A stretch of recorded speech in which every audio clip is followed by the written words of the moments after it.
After saying goodbye to my parents at Yosemite, I headed out to Interstate 5 and drove north. I crossed the Canadian border near Seattle and made my way into British Columbia on my way to Alaska. Dad and I had talked about starting a small flying business back in Texas. While I could have found a place for it in Texas, there were already many other airlines serving rural areas and bringing passengers to big cities. It would have been difficult. I wasn't interested in being a commercial airline pilot. I unfairly thought of airline pilots as just bus drivers in the sky. I wanted to fly small planes to places that hardly anyone visited, but I also wanted to make money. Alaska felt like the best place for that. In Alaska, I found a job quickly because everything was expensive there. I ended up flying small planes for a small company in Anchorage. Frederick Simpson owned a fleet of 6 otters he used to fly small groups of passengers to remote villages and deliver various goods. Working for Mr. Simpson was perfect for me.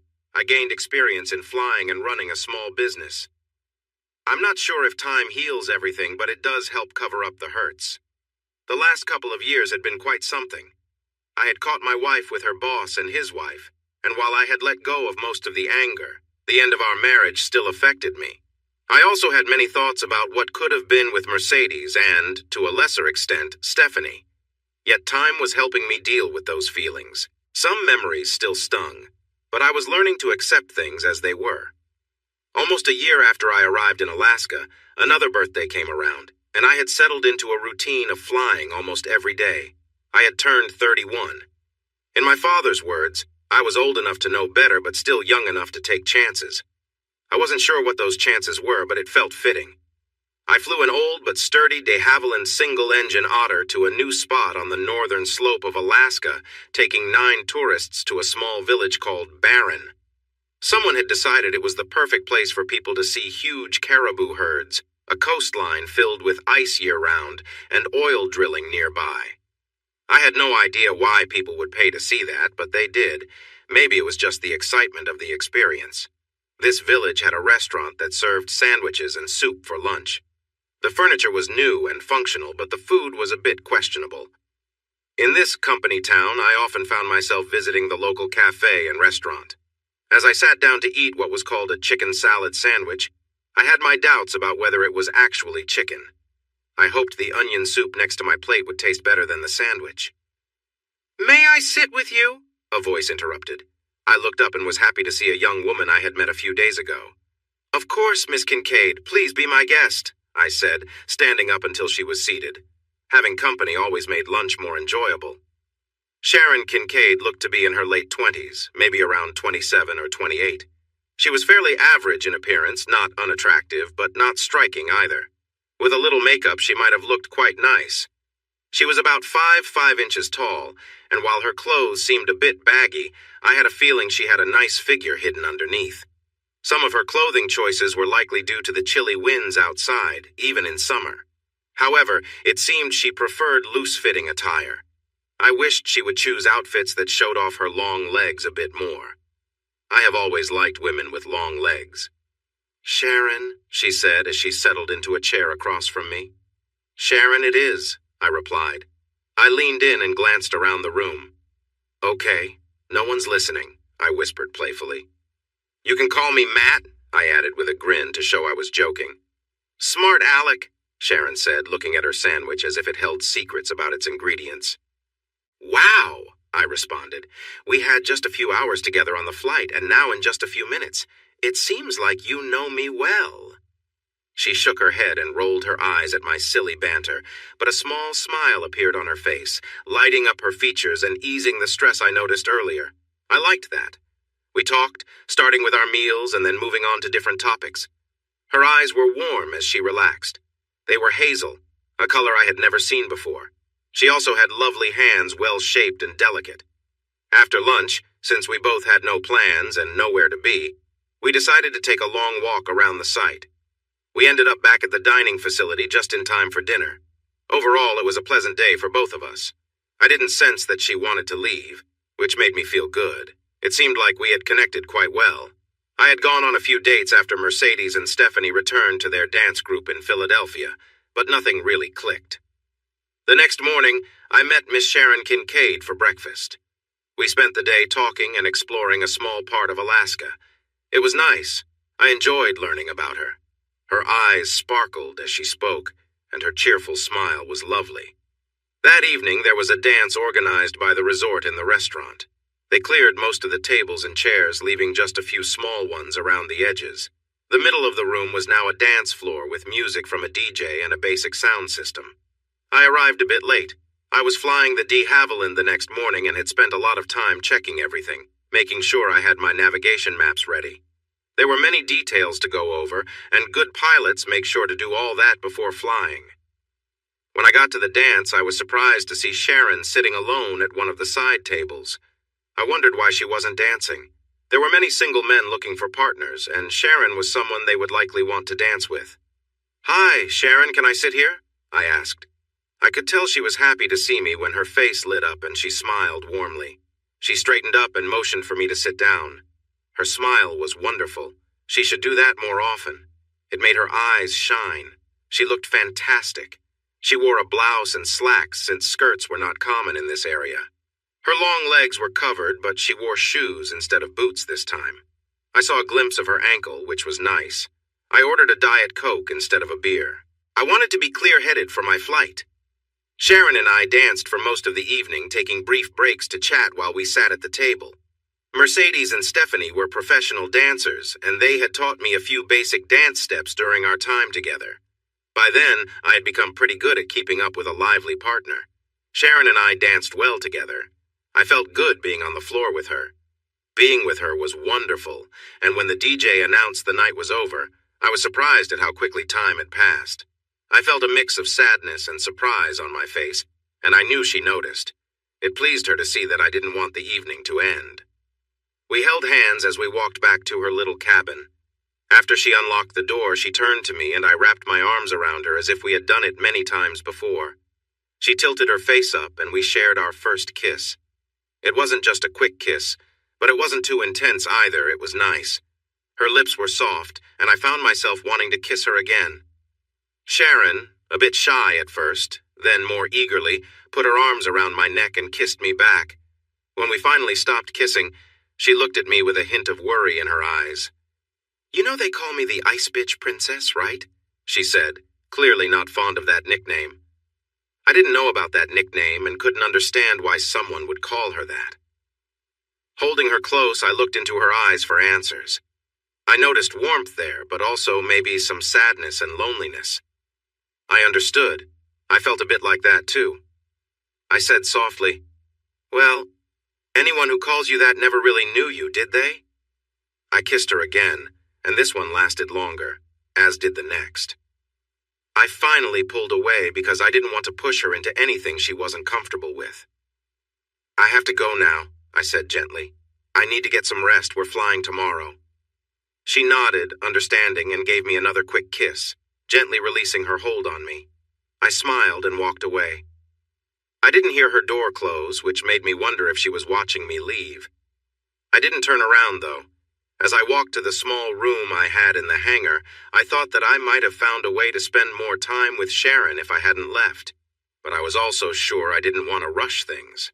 I liked her too much to risk ruining what we had started.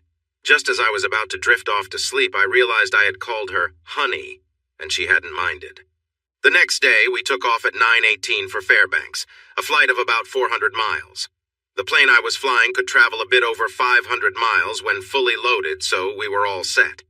There were 10 people on board, including me. The plane was a float plane, which meant it had wheels below the floats.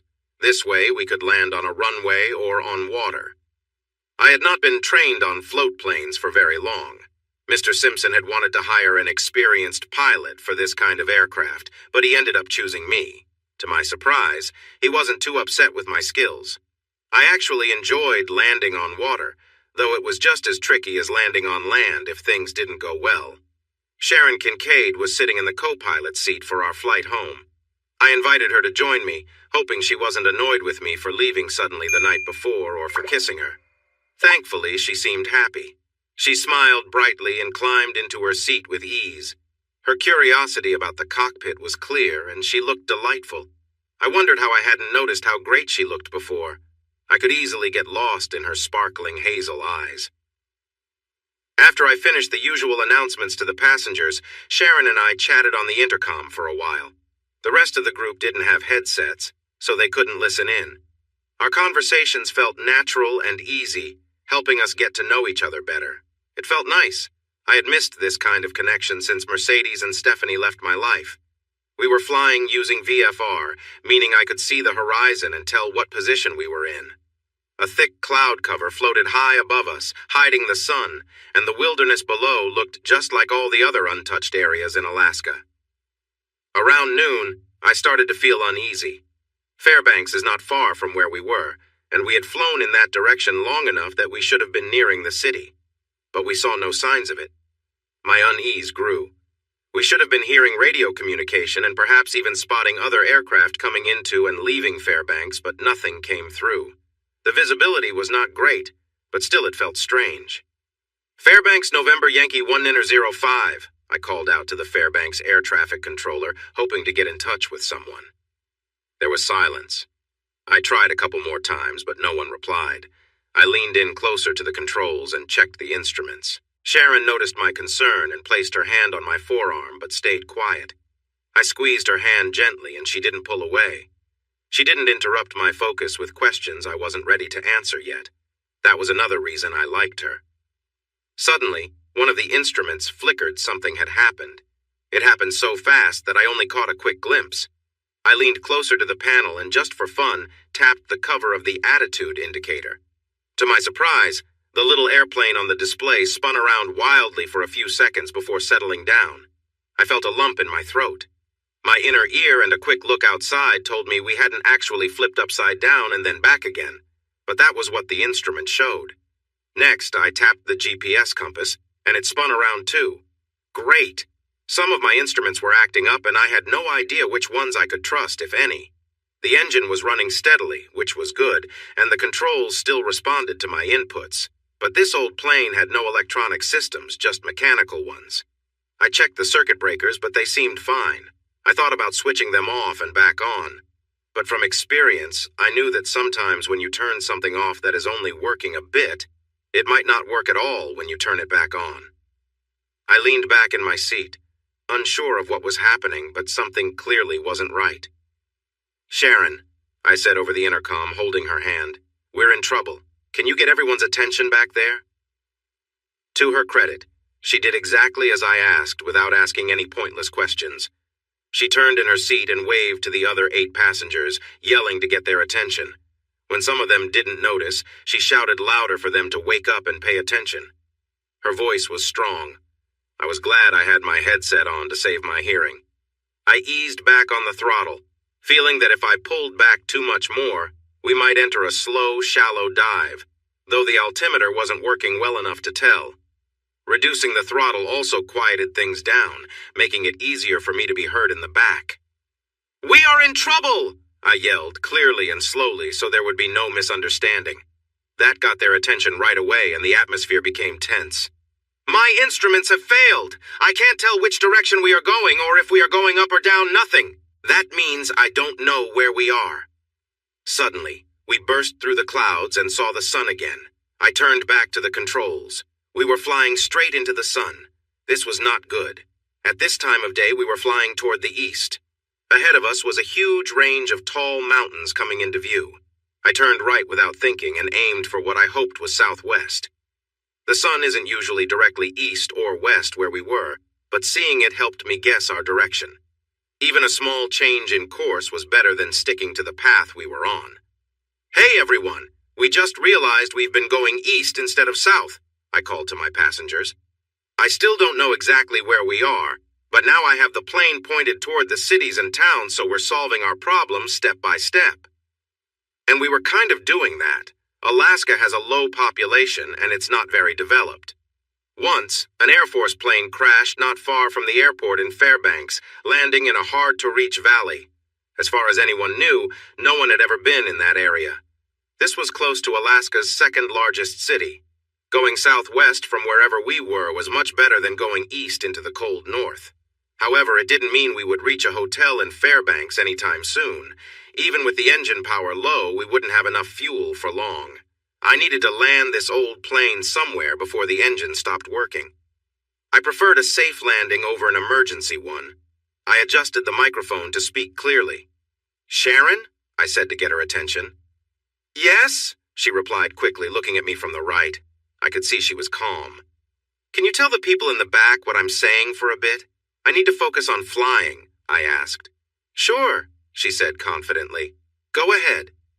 "Okay, tell them we'll be out of fuel in about an hour, but it's not urgent right now, we have some time. Then ask everyone to look out the windows for a paved runway. I doubt we'll find one, so if not, look for a lake or somewhere with calm water that I can land on, okay?" She paused for a moment. I realized I'd said that a bit too nicely. I hoped she didn't mind the tone I used. Oops, I might have crossed a line. "Listen up," she shouted from the back of the plane. "Matt says we need to find a place to land. We don't have enough fuel. Look for some pavement or a lake. Let's find a safe spot, okay?" She captured my message well, using words everyone would understand. I reached out and held her hand for a moment. Even with all the chaos around us, touching her felt comforting. The engine roared steadily, not showing signs of giving out.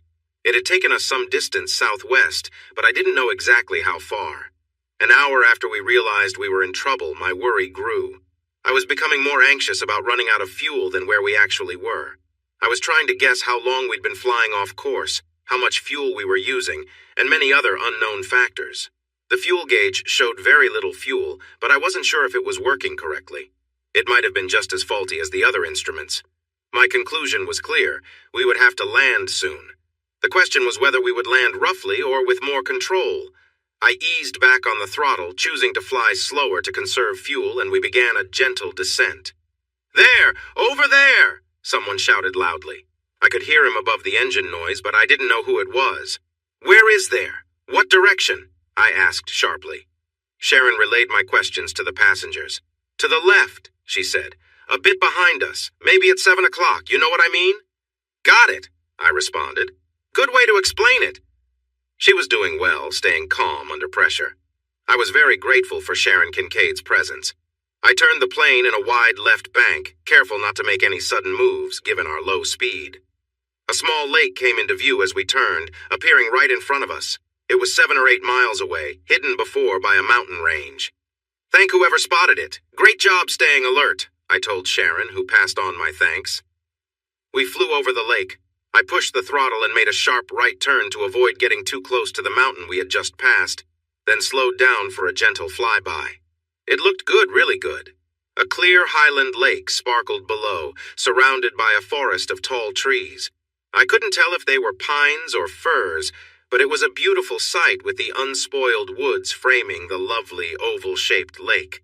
The water was so clear I couldn't see anything beneath the surface, which was a great sign, no hidden obstacles to worry about. I made up my mind quickly, as that was how I liked to do things.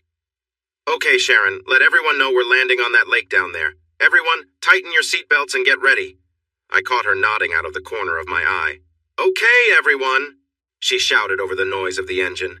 "The captain has turned on the fasten seatbelt sign. Please make sure your seatbacks are upright and your seatbelts are secure. We're landing soon, so hold on tight." I couldn't help but smile. Sharon was an amazing person, and I enjoyed being around her, even in a plane that was about to land. I glanced her way, still smiling, and gave her hand a quick friendly pat. She smiled back, holding my hand for a moment before letting go so I could focus. I increased the engine power and turned the plane sharply to align with the lake. I lowered the flaps slightly, keeping the plane high enough to clear the treetops, hovering about 35 feet above the thick forest. As we approached, I lowered the throttle and let the plane descend, adjusting the flaps further for a smoother landing. We glided over the shoreline just 20 feet above and started to settle down. I gently lifted the nose of the plane to ease the front floats as we touched the water.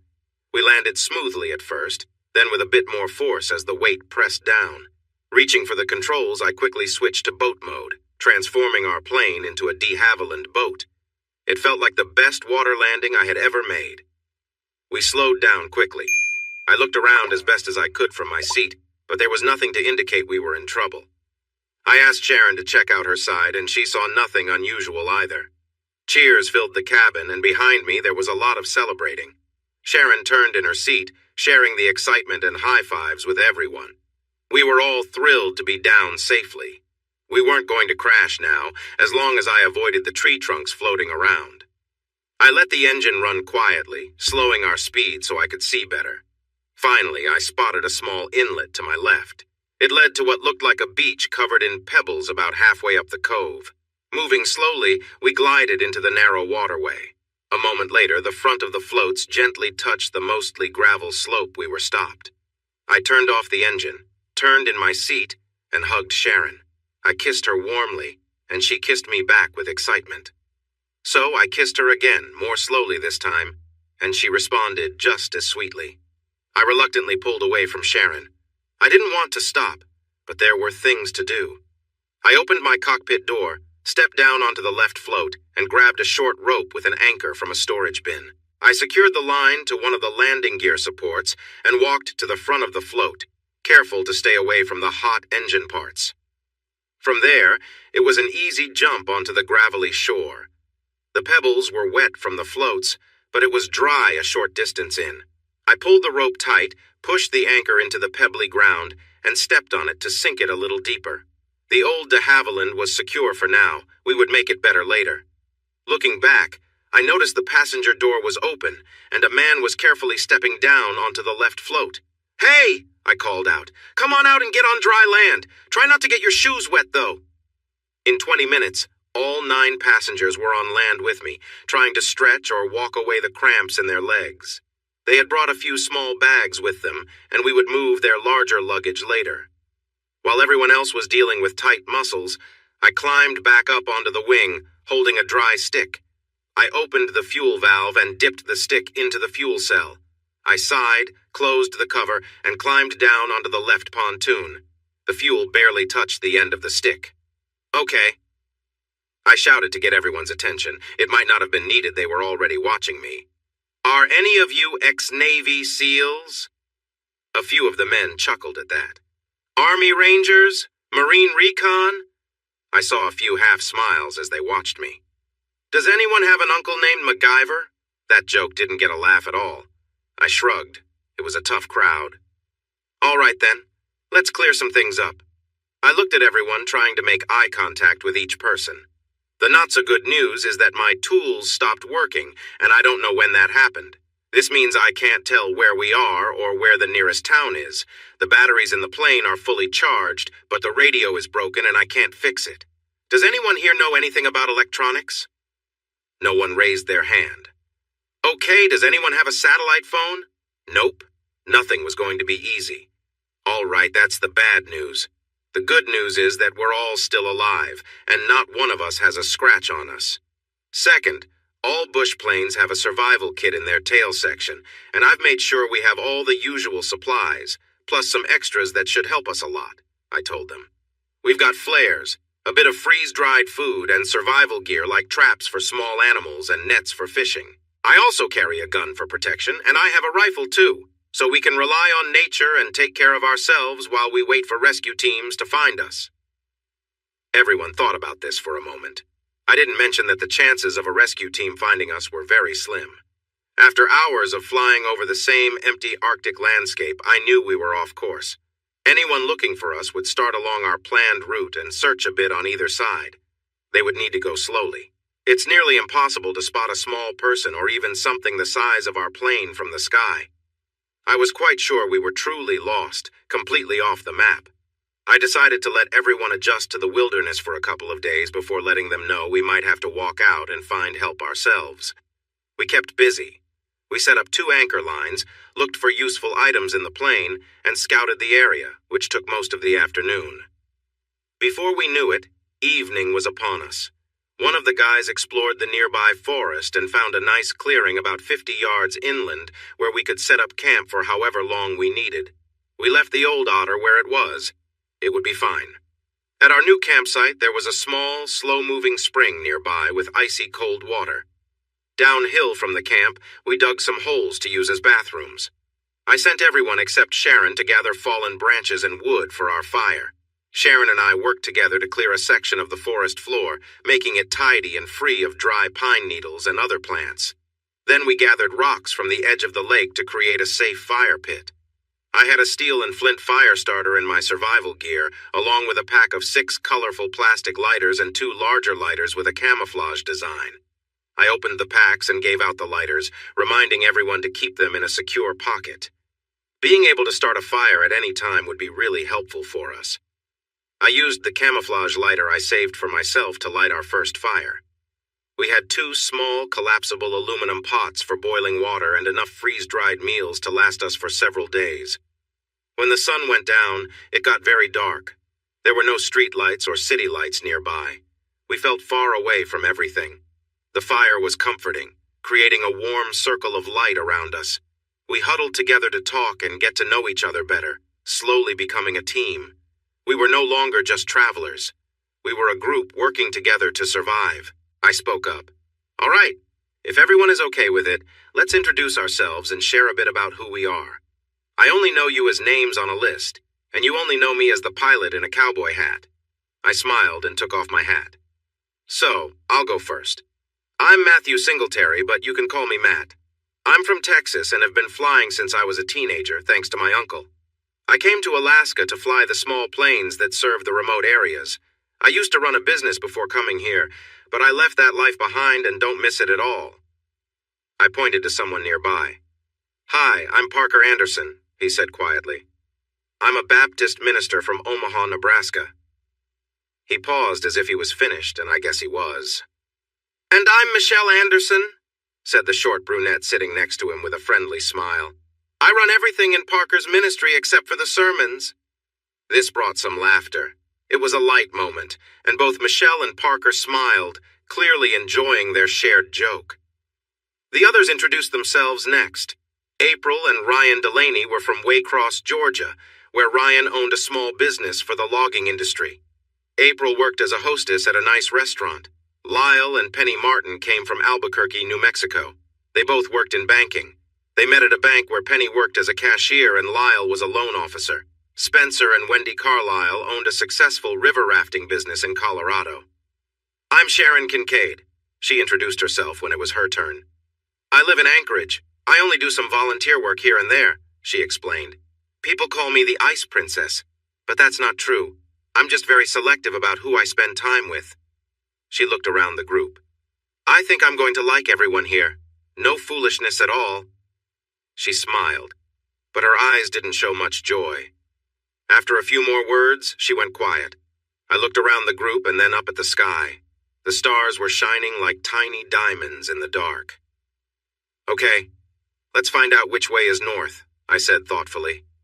There's the Big Dipper, there's the little one, and that star at the end of the handle is the North Star. We should mark.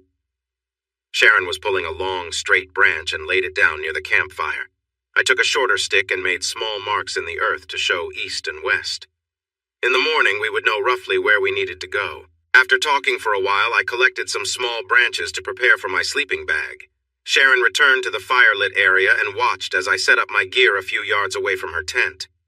I had a sleeping bag made for cold weather in my survival kit, but I didn't have a tent. Everyone else had sleeping bags and lightweight tents from their trip to see the caribou. Not having a tent didn't worry me much. The tall trees around us would help shield us from any rain. What are you doing? Sharon asked with a hint of amusement in her voice. Oh, well, the branches and leaves will keep me off the ground and they'll be softer than bare earth, I replied. I know that, Sharon said a bit impatiently. I have some under my sleeping bag too, she continued. And it's inside a tent, she added. Don't be silly. Get in the tent where you'll be dry and can actually sleep. Oh, I'll be fine, I answered. The trees will block most of the rain. There won't be any rain inside my tent, Sharon replied calmly. Her face was lively, and even in the soft firelight I could see she was a bit pink in the cheeks. Her eyes were wide as she dealt with someone she had previously called a fool. With her hair blowing softly in the gentle breeze, she looked beautiful. Yes, dear, I said with a smile. She laughed lightly, and it didn't sound mean. A small smile appeared on her lips. I picked up my sleeping bag, walked to her tent, and put it inside. I sat down on a tree limb to pull off my boots, and Sharon had already removed hers. She crawled into the small tent, making herself comfortable. As I started to climb in, she tossed my sleeping bag back out. "Hey," I said, not really having anything else to say in the moment. "Don't need it," she replied matter-of-factly.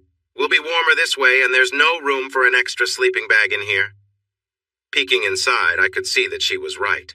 There was barely any space. "Right," I muttered. "I heard that," she teased. I crawled into the tent, finding her double-sized sleeping bag covering the entire floor. Sharon was handing me the clothes she'd worn all day. "Could you hang these outside on a branch or something?" she asked. Without saying much, I took her things and draped them over a low limb nearby. I turned back as she called my name one more time. "You should hang up your jeans and that itchy shirt, too," she added with a smile. "Everything works better for warmth this way." I understood enough to know that layers work better up close, and it was getting cooler out here. I slipped off my jeans and shirt, leaving on my socks and boxers, and crawled into the tent as quickly as I could to stay warm. After a moment, I tossed my socks outside too and zipped up the entrance. I adjusted myself on the sleeping bag floor to find her already settled, turned to face me, and offering a comforting, warm smile. "Come on, Matt," she said simply.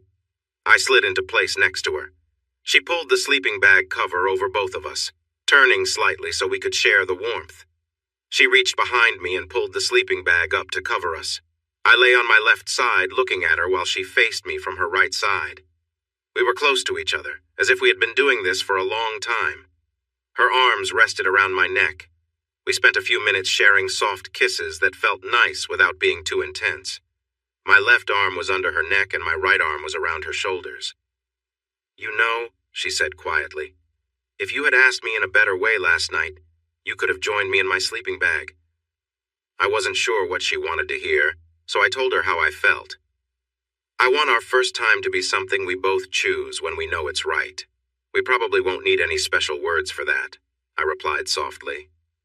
Sharon propped herself up on her elbow and looked into my eyes in the moonlight. She seemed to find what she needed. After a gentle kiss, she lay back down with a happy sigh. We slept peacefully in each other's arms and woke up in the same position, sharing more kisses. "Hey, Matt, what should I do with this big box?" Spence called out. He preferred to be called Spence instead of Spencer. He was in the back of the Otter trying to save anything useful from the inside of the airplane.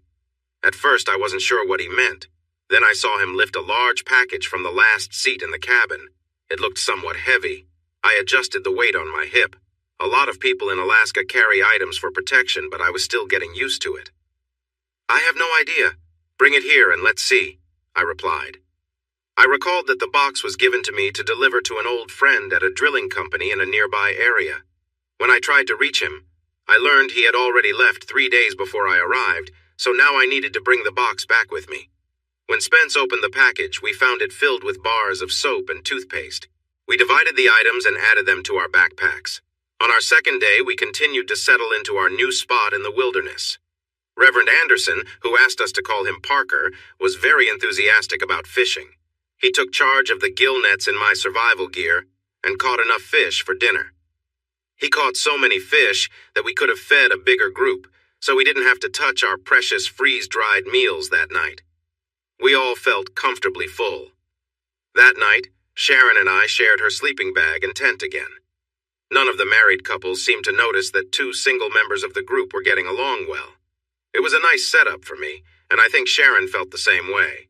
The next day marked our 3rd day of survival in a remote area that could be Alaska or maybe northwestern Canada. It felt similar to the day before, except people were starting to get restless. At lunch, which was more fish cooked on flat rocks over the fire, I decided to address a topic I had been avoiding for 2 days. I explained that we probably wouldn't be rescued because we were too far from any search areas. Next, I suggested that we needed to save ourselves by hiking out of the mountains to find civilization. The group accepted this idea well. They were all smart adults, and the reality of our situation was clear. In fact, everything went so smoothly that I didn't need to convince anyone. We began sorting out our gear and putting items into our backpacks to see what we could carry on a long hike. I had the only large backpack while everyone else had smaller day packs from their trip to see the caribou. I would be carrying more than my fair share of our shared belongings. On the bright side, my backpack was designed to carry heavier loads comfortably, which would make it easier to carry more gear than they could. I was adjusting my backpack, preparing to put it on, when a loud, terrifying scream erupted from the camp behind me. It was a scream filled with pure fear and unmistakable sound. I quickly let my pack drop, unbuckled the strap holding my revolver in its holster, and took it out as fast as I could. There was a bear just outside the camp, not a small black bear, but a large grizzly, around 8 feet tall and very heavy. It was moving into our camp between Sharon's tent and the Delaney's colorful one, casually wandering until the scream startled it. The bear stood up on its hind legs and sniffed the air, seemingly not pleased by the smell. He felt we were intruding in his space, and it was clear he didn't like it. Everyone on that side of the campfire quickly ran to safety. The bear was not fond of the fire and moved away from it, which put him right in my path. I felt uneasy about that. Holding my revolver with both hands, just as I'd been taught, I prepared to defend myself, aiming at the bear's head. Anywhere else, he would just keep coming no matter what. Shooting at his head wasn't much better. It felt like bouncing bullets off a tank, and it only made him angrier. He opened his huge mouth and let out a loud roar, and that gave me a brief moment to act. I had heard that grizzlies could be taken down if you hit them in a vulnerable spot, like the eyes. I aimed for his open mouth, hoping to hit a tooth with my .357 bullet that could reach his brain and stop him. His head was moving, which made it hard to aim. He took all 6 shots from my pistol, and I quickly backed away, opening the cylinder to search for loose bullets in my jacket pocket. Suddenly, Sharon handed me the rifle from my survival gear. She took my pistol at the same time, her hand rummaging in my pocket as I turned with the rifle. The Remington 700 is a bolt-action rifle, so I couldn't shoot as fast as before, but when a .300 Magnum hits something, it causes serious damage even to an 8-foot-tall grizzly. The first shot hit the top of his skull, and the second one chipped a piece off his forehead. Since I couldn't hit his mouth, I aimed the third bullet at his chest, which rocked him back. He wobbled slightly, touched the wound, yet kept coming. I dropped the magazine. I didn't have another one ready. There was a spare in my backpack, but I doubted we had time to grab it. I needed to load some bullets in the magazine I had and hoped he would back off while I did. Sharon handed my revolver back and took the rifle. I moved closer, taking a few steps forward. Mr. Grizz noticed and adjusted to face me. I knelt on the forest floor to aim upward. Out of the corner of my eye, I saw Sharon beside me, ready with the rifle. She must have found the spare magazine and reloaded. I needed to shoot carefully, focusing on my aim and taking my time. I squeezed the trigger as the big bear slowly moved closer. I believed the bullet hitting near his heart would be deadly. It just wouldn't be quick enough. My next shot went in right at the upper gum line and angled upward, hitting just as I needed it to. The grizzly collapsed, his brain incapacitated. The large animal dropped heavily to the ground, landing about 12 feet away from where I was crouched. An hour later, we decided to pack up and leave the campsite behind for good. I mentioned it as an option, but everyone quickly agreed, and we began packing up right away. The bear had been bleeding for a while, and though my earlier shots didn't stop him immediately, they caused enough injury that he left a trail of blood around the area. The scene was a mess, with blood pooling under the bear and splashes of it marking the ground around him. It was clear that scavengers would pick up on the scent soon, and none of us wanted to stay around to find out. We took down our tents and stowed them on top of our backpacks, just as we'd practiced. All our other supplies were packed away or tied to our bags. Without lingering, we started moving southwest, heading toward a peak visible on the horizon. We kept moving until the sun dipped low in the west. After stopping for an hour, we built a small fire to boil water from a nearby creek. Once the water was ready, we poured it into our freeze-dried food packs for a quick meal. After we finished, we put out the fire and continued walking for another hour until the fading light made it hard to see where we were stepping. As darkness set in, we cleaned up as best we could in the creek, the soap from our supplies helping to lift our spirits a little. We found a clear hilltop close to our route and set up camp there, choosing it because it offered a clear view and reduced the chances of animals sneaking up on us. Gathering firewood, we built a larger fire not because we needed the warmth, but because the light helped us feel safer in the vast wilderness around us. That night, when I crawled into the tent, we settled down, both exhausted from the day. Lying quietly, we tried to rest, letting the warmth and security of the tent bring us some peace as we prepared for the days ahead. She locked her legs around me, urging me to go deeper. There was nothing complicated about what we were doing. It wasn't a romantic moment.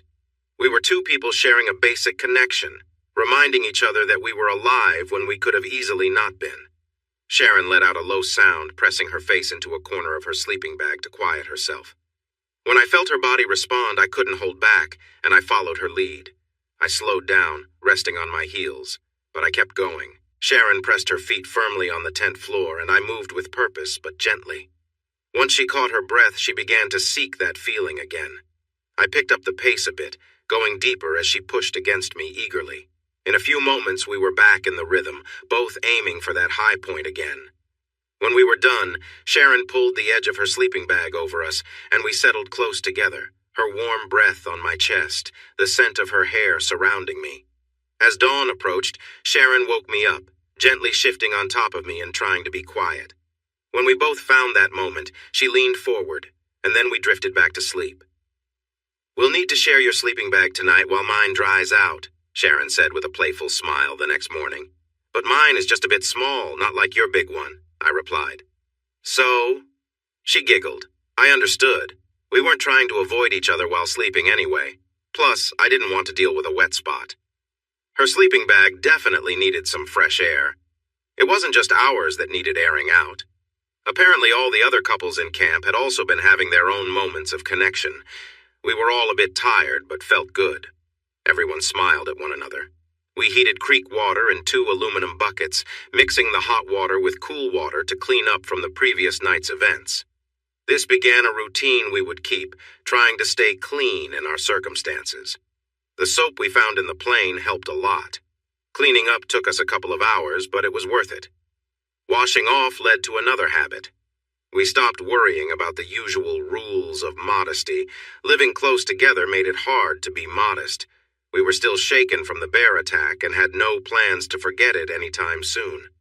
We dug holes for our waste, and when someone needed to go, someone else stood guard. We thought this was necessary, so we didn't feel the need to discuss it further. Our modesty took another hit when we realized we would have to change into sleepwear every night. No one wanted to sleep in the sweaty clothes we wore during the day. Getting ready for bed meant we'd wake up the next morning without any clothes on and then put on fresh shirts and pants when it was light out. Our tents were small, barely big enough for 2 people lying down, making it impossible to change clothes inside. So we had to change in public. We each had a few sets of clothes, and we washed the dirty ones in the river, but that could only help so much. The Reverend Parker Anderson, our 27-year-old resident theologian, never complained about the situation. In fact, he and his wife Michelle were doing the same things we all were. I liked Parker. He always stayed positive and was ready to talk to anyone who felt down. I asked him if I could call him Padre. I had read that chaplains on Navy ships during World War II were often called that, no matter their faith. Parker didn't mind at all, and the nickname quickly stuck within our group. It just felt right.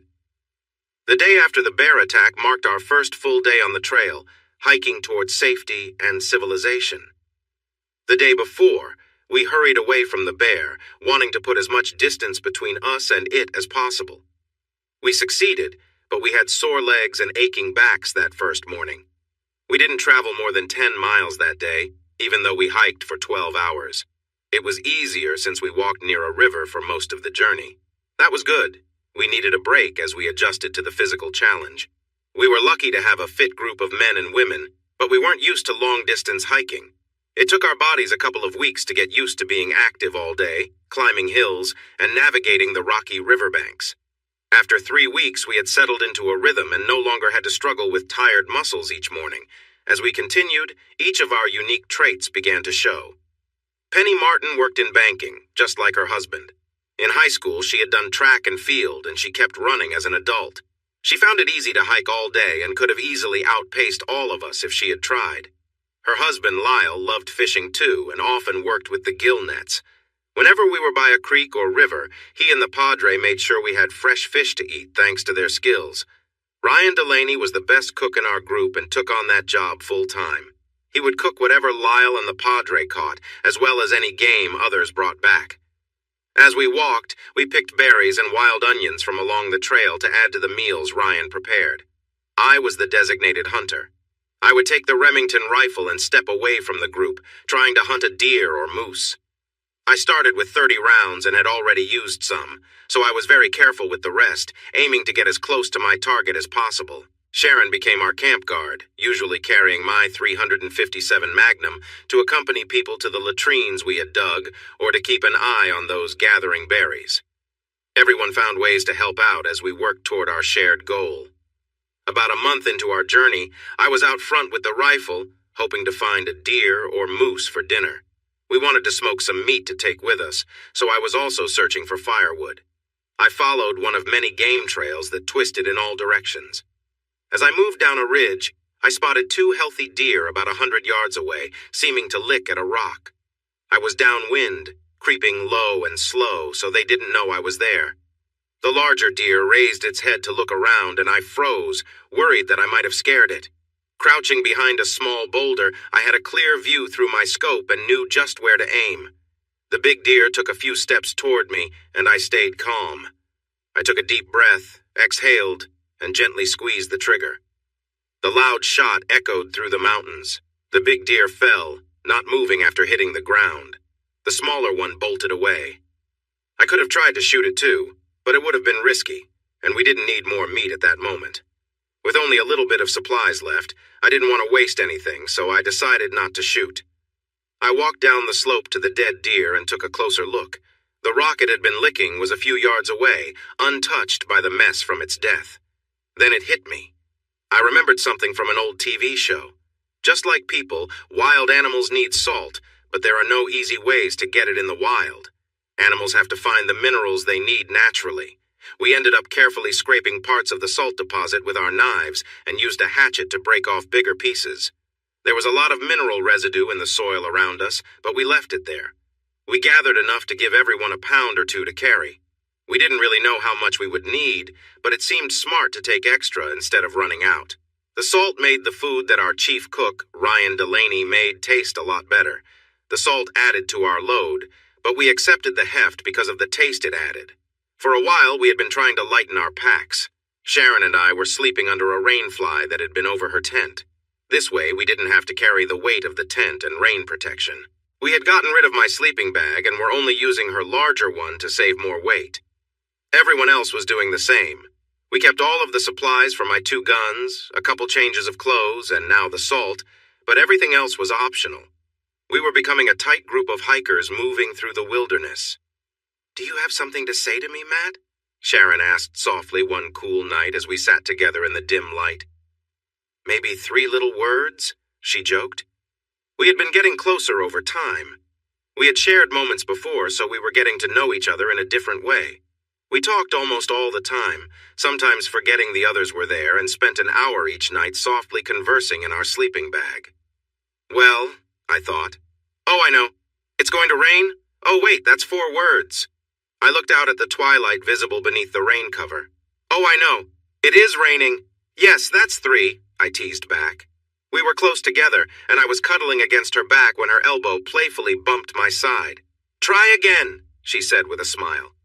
Oh, I'm not sure, I replied, wishing I had some protection for my ribs. I rubbed the spot where she had nudged me. Well, there is, no, I couldn't say that. What? She asked impatiently. I was just thinking. I could say I love you, but you already know that. It would not be anything new for you to hear. I don't know how she managed to turn towards me so quickly, but she did. Say it again, she urged softly after a quick peck. I love you, Sharon Kincaid, I said to her. This time the kiss was gentle and longer, filled with warmth. I love you, I repeated. I really enjoyed these kisses. They felt like everything I needed. Why haven't you said that before? She asked. Why didn't you? I replied, sending the question back to her. She leaned close for another sweet kiss. Because the boy has to say it first, she said with a giggle. Are you serious? Here we are in the 21st century and you can't say, I love you first? I asked in disbelief. Nope, she replied firmly. It has to be the boy. Well, I said it now, I pointed out, and you still haven't said it to me.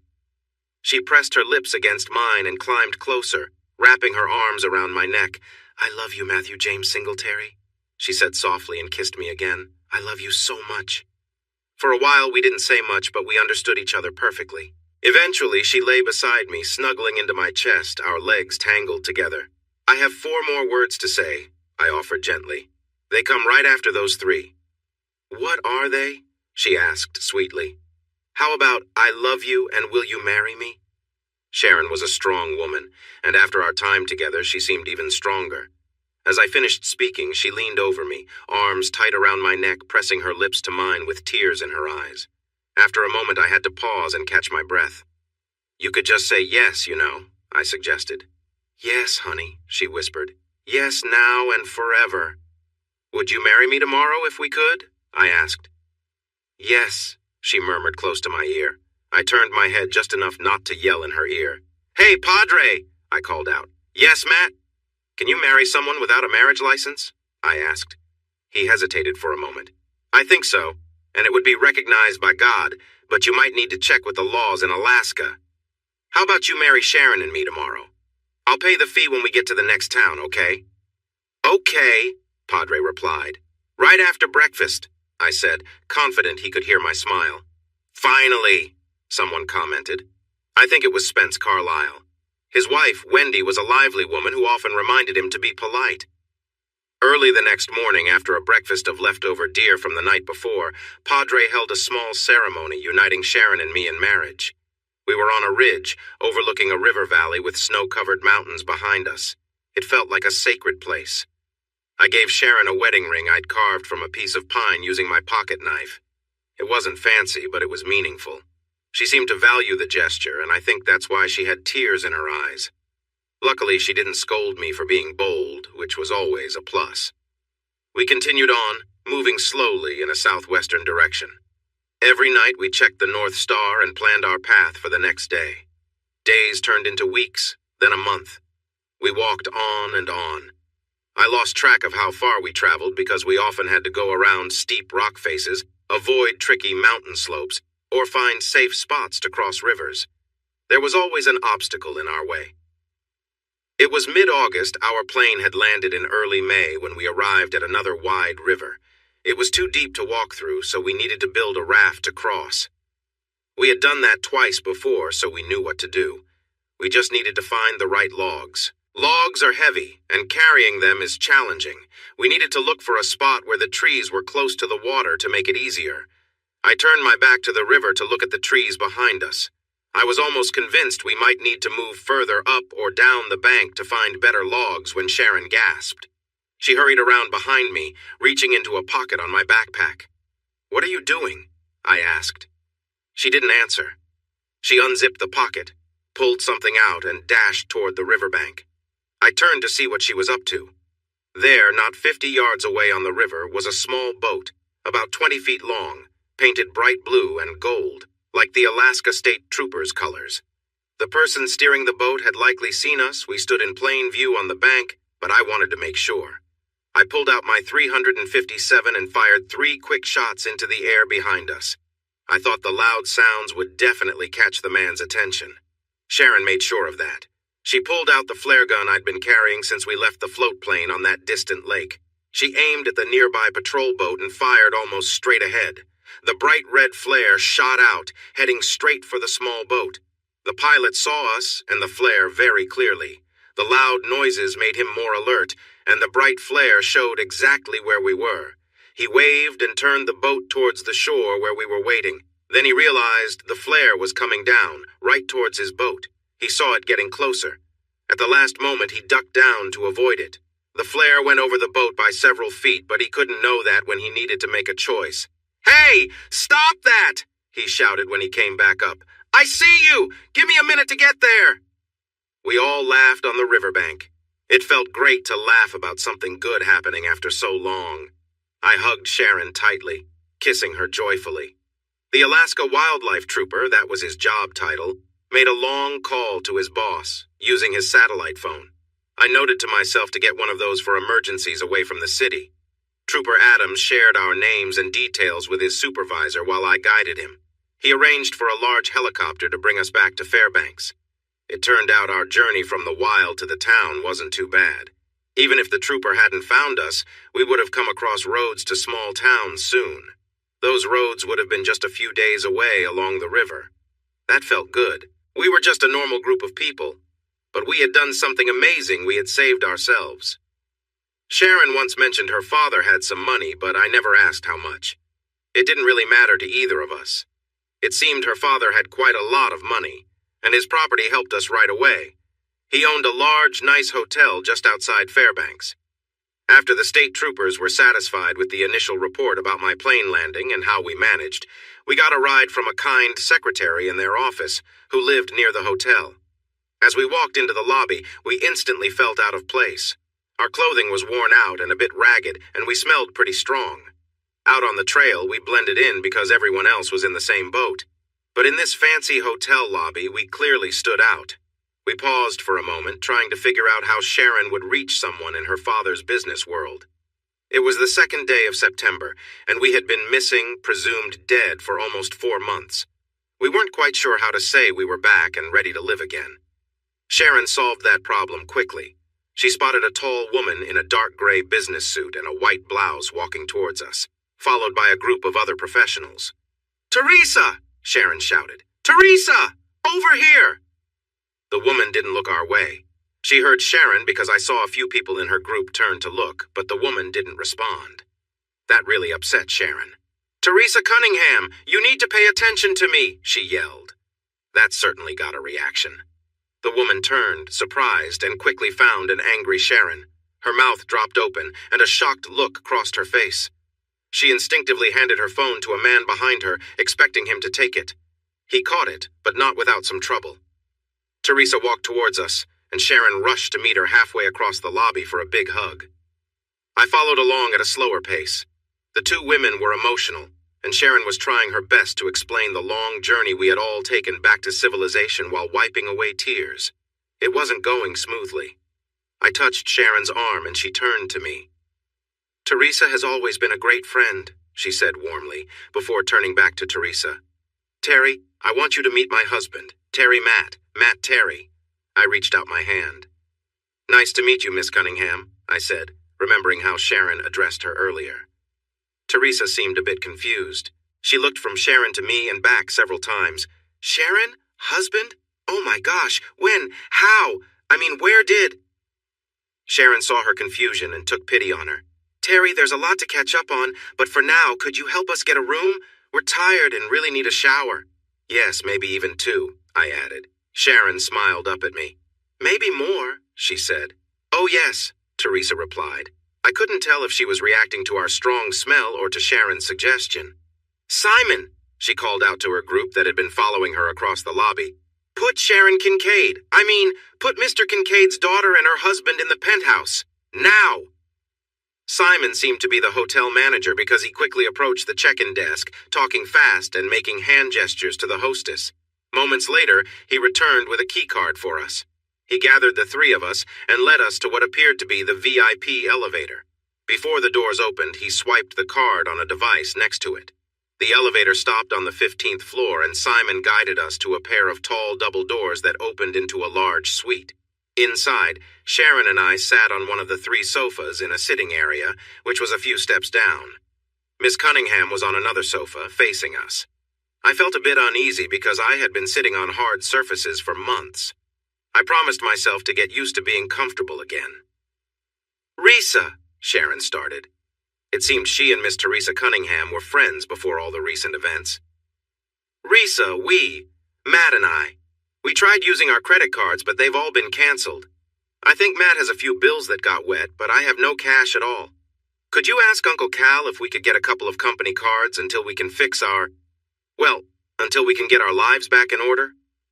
"Oh," Sharon added, "and I need to call Mom and Dad to tell them I've returned home." Teresa went bright red. "Of course, dear," she replied quickly. "I'm so sorry. I've just been shocked, and I can't think straight." She looked embarrassed for not having suggested those things sooner. "Here, sweetie," she said to Sharon, handing over her phone. "It's unlocked. Your parents' numbers are saved. While you talk to them, I'll call Cal and get things started, okay?" Sharon took Teresa's phone and scrolled through the contacts to find the number she wanted. This left me and Miss Cunningham looking at each other. We studied one another for a moment. Teresa Cunningham was a striking woman, probably in her early 40s. She had dark eyes and calm features. Her raven black hair was almost shoulder-length, framing her kind face. I guessed she was a high-ranking executive based on her confident presence. I leaned closer to her while Sharon was on the phone with her mother. "Miss Cunningham," I began. "Please, call me Teresa," she said with a warm smile. "Then I'm Matt Matthew James Singletary, to be exact," I replied with a smile of my own. "If I may. Could we, Sharon and I? Is there any way to get a line of credit or something from the shops on the lower level? We'd gladly pay it back as soon as we can. We both really need some clean clothes. We're starting to feel uncomfortable, not just for ourselves, but for everyone around us." "I'm sorry, Matt. This is so frustrating. I'm better than this. I'm just in shock." She stood up and walked to a small table by the door. She picked up the house phone. "This is Miss Cunningham," she said when the front desk answered. "Do you know who I am?" "Good. Do I need to ask for Simon Humphrey, or can you help me?" "Great. Could you please find Mr. Charles and Miss Reardon and have them come to the penthouse right away? Also, can you arrange for lunch to be sent up for 3? Something big, please, big portions, all right?" She looked at me and raised an eyebrow. "Big portions? For 2 very hungry people," I joked with a smile. "And lots of drinks. But no plain water. We've had enough of that for a lifetime." She smiled at that and started to relax a bit. She passed on the final details to the person on the other end. "Yes, that will be all for now, thank you," she said, hanging up. She pressed a button and listened for a moment before dialing again. "Donna," she said once she was connected. "Is Cal available?" "Yes, please interrupt the meeting. This is really important. I'll wait." It was only a few seconds. "Cal, if you aren't sitting down, you should sit. You won't believe this Sharon Kincaid is alive," she exclaimed to Cal. "Yes, I'm here in Fairbanks in the penthouse suite with her and her husband right now. Yes, husband." She glanced at me and smiled slightly. "I don't know, Cal. There's so much I still don't understand." She looked at me again. "Maybe temporary credit cards or a cash advance?" I suggested quietly. She nodded in agreement. "Cal, can you arrange for a couple of corporate cards for Sharon and her husband Matt Singletary to use until their personal cards are back?" "Yes, Singletary. Matthew Singletary. Perfect. And can you have them delivered by courier? That would help. Oh, can you also call Mr. Kincaid and share the news? Awesome. No, that should be all for now. Thanks so much, Cal. Goodbye." "Hi, Mom?" Sharon said into Teresa's phone. There was a long pause. "Mom?" She waited a moment more, then pulled the phone away from her ear and looked at the screen. "Mom?" she asked again, then sighed loudly. "Hello?" She looked at me, clearly confused. She answered, Sharon explained, and then there was just silence. "Hello?" "Yes, Jenny. It's Sharon. Yeah. Yes, it's me. We all just walked out of the mountains after the plane crash." "She fainted. Mom fainted," Sharon told us quietly, while she listened to the distant voice. When I was about to say something about her comment, she waved her hand at me and stuck out her tongue with a smile. Since our return to civilization, I had been getting increasingly annoyed when people called what happened a crash, because that was not the right word. Sharon knew it was bothering me. I turned my focus back to Teresa Cunningham, who was observing me too. "So, Miss Cunnin Teresa," I corrected myself. "What do you do for Mr. Kincaid?" "I'm a consultant of sorts. I travel to Mr. Kincaid's various businesses and offer management help," she replied. That rang a bell for me. I nodded to show I understood. "Sounds a lot like something I did in a past job," I said. "My boss called me his paladin, sent out to find the troublemakers and figure out who was stealing money and, well, things like that." I smiled. "Really?" Teresa replied politely. "We should sit down and share stories sometime," she joked. She clearly accepted me and saw me as someone similar. That was nice. I'd been wondering how I would fit in with Sharon's friends. On the flip side, Teresa might still be a bit shaken from seeing Sharon alive again and could still be controlling her feelings. She might be a serious businesswoman after all. "Mom!" Sharon shouted. "Yeah, it's me. No, I'm fine, really. We are in Fairbanks, at Daddy's hotel. Yeah, they're taking great care of us." She was a bit annoyed, but then she brightened. "Yes, I do have someone I want you to meet. She smiled. When you get here, Mom, you'll like him. They talked a little longer before Sharon hung up. She looked around happily. Mom's going to book a flight here. She's in Florida, and she doesn't know when Dad will be back. What is Dad doing in such a far-off place, Teresa? She asked, confused. Honey, I have no idea, Teresa admitted. You'll just have to ask him when he arrives, she added. The two of them settled in for a long talk, catching up on their friendship before Sharon went on her adventure in the North Slope. I listened for a bit. All right, I finally said. I don't know about you two, but I feel a nice hot shower calling my name, and I can't resist any longer. I smiled as I stood up. Ooh, Sharon sang happily. Me too. Wait for me, babe, she exclaimed. Teresa, she said, turning to her. Cunningham. My husband and I need to clean up a few months of dirt. It might take a while, just so you know. She looked at me briefly before turning back to Teresa. And if we find something nice under all that mud, we might stay a bit longer, okay? She said, hinting at things not said openly. I'll call and have lunch brought in, Teresa said, glancing at her watch. How about exactly 12 noon? That will give you almost 2 hours to clean up. How does that sound? I looked at the clock on the wall and gave Teresa a quick thumbs up. I hurried to catch up with my wife as she headed for the big bathroom. I arrived just in time to help pack clothes we wouldn't wear again into plastic bags we found in the closet. We would find a fire pit for them later. A bit past noon, Sharon and I came out of the bathroom wearing fluffy white robes. On the table near the balcony door, we found 2 large trays filled with food and drinks. A couple of young interns that Miss Cunningham had called for were standing nearby. Sharon and I invited Charles Mallory and Samantha Reardon to join us, and soon, the 5 of us, including Teresa, were enjoying thick sandwiches and big bottles of soda things that Sharon and I had only dreamed of while hiking in the mountains.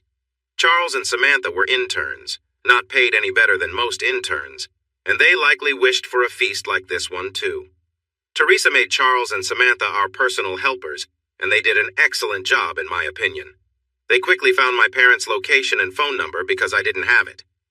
Mom and Dad was just a contact on my old phone, and all I had to do was press the little green phone icon to reach them on my now disabled phone. Sharon and I, along with everyone else in our survivor group, were considered dead by the authorities. Once the paperwork declared us deceased, it was hard to get back to normal life. I talked to my surprised parents and arranged for them to come to Anchorage. They needed to find a place to store their large RV before heading this way. Teresa had upgraded their tickets to first class without telling me. Teresa took on the role of our guardian, doing small things like the ticket upgrade for my mom and dad. Generally, if Charles and Samantha couldn't get something done, Teresa would handle it. She managed to push through many mid-level managers at Kincaid Business, getting things done efficiently.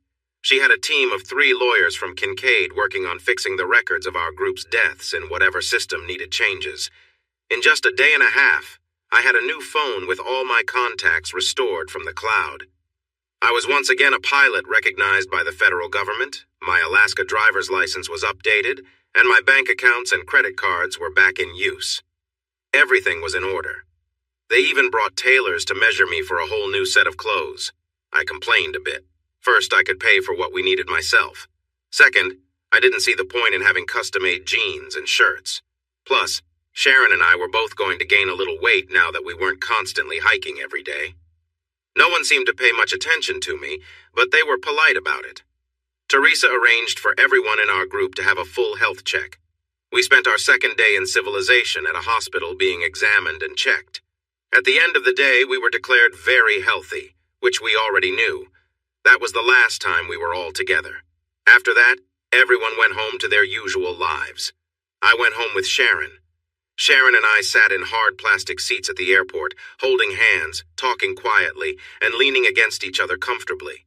I'm sure no one had trouble noticing we were in love, okay? Maybe it was a little obvious. But we didn't care what anyone else thought. We were at Anchorage International Airport, having flown in from Fairbanks, waiting for Sharon's mother. Judith Kincaid had a difficult journey to reach Anchorage. Her husband's corporate jet was lent out to a businessman in Europe, leaving her without a way to fly. Every other flight in that direction was fully booked. In the end, she managed to get a standby ticket in Miami. She went to the waiting area and offered $10,000 and tickets to anywhere in the world to anyone willing to swap their confirmed ticket to Seattle with her. A family of 6 from Galveston took her deal and decided to change their plans to fly to California and Disneyland instead of Seattle. It seemed like a good decision to me. Finally, I saw my future mother-in-law's plane arriving on the tarmac. It was displayed on the monitors showing flight numbers and gates. I couldn't wait. This was going to be a joyful moment. I was trying not to feel sick. Sharon was excited, whispering to me about how much I would love her mom and siblings. I noticed a tall, attractive woman with gray hair coming down the escalator, looking around. Her gaze landed on Sharon and me. I quickly kissed Sharon's cheek to grab her attention and pointed to her mom, who was getting closer. Sharon jumped up from her seat and hurried across the airport lobby. She embraced the woman, who clearly cared for Sharon a lot. I walked slowly, giving them a moment to connect again. Judith Kincaid watched me closely as they hugged. Sharon had told her mom over the phone that she had a husband, so it wasn't a total surprise, but this was our first time meeting in person. I placed my hand gently on Sharon's back, and she stepped out of her mom's hug. She turned slightly so she was between her mom and me, allowing our introductions. Mom, this is my husband, Matt. Matt, this is my mom, Judith, but she likes to be called Judy. Mrs. Kincaid, I said with what I hoped sounded friendly. I figured she had many questions about how her daughter came home with a stranger. Judy, please, she said with a warm smile. I felt relieved that she was welcoming and not upset. I'm keeping him around, Mom, Sharon added with a grin, in case I run into something big and need help. She pointed at the large stuffed polar bear in the lobby. It wasn't a grizzly, but I understood her mix-up. Meeting her mom with a surprise husband was probably stressful for her, too. Judy looked at the bear and then back at her daughter, looking curious. I have a feeling there's a story there, she said. Just then she noticed a driver in uniform approaching. Can we continue this at home? She moved past Sharon and gave me a quick kiss on the cheek. That was a good sign. My mother-in-law was friendly, and I really appreciated it. So I hear Matt is the bravest knight ever, who fought the dragon and saved you from a terrible fate? Judy asked Sharon. We were sitting in a spacious family room that I never thought I would see. Sharon and I were snuggled on a sofa while Judy sat with her feet tucked under her on another nearby seat. Judy was captivated by the story we shared. I think I even won her over a bit more when I chose tea instead of coffee. I wanted my drink in a big mug instead of a small cup, but Judy liked it anyway. He is my knight in shining armor, and he really did fight off the monster, Sharon said happily, holding my arm close. We were sitting comfortably, enjoying some soft music and a nice chat. Whoa, hold on, I said. Judy, you need to know that your lovely daughter was right there with me when that bear was coming at us. I was shooting at it with my gun, and Sharon found a rifle and brought it to me, walking straight towards the bear. When I fired all 6 shots, she handed me the rifle and started reloading my pistol. By the time I ran out of shots in the rifle, she had already reloaded the revolver for me. She gave it back and put a new magazine in the rifle. I shot 3 more times at the bear, and your amazing daughter was ready with the rifle when it finally went down. So, if there was a clumsy knight in this story, there was definitely a warrior princess, too. Sharon reached up, touched my face, and gave me a long kiss. Then she turned to her mother with a happy smile.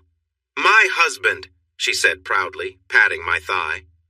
We talked for hours about our adventures, telling Judy about how many mountains we climbed, rivers we crossed on rafts, or waded through when they were shallow enough.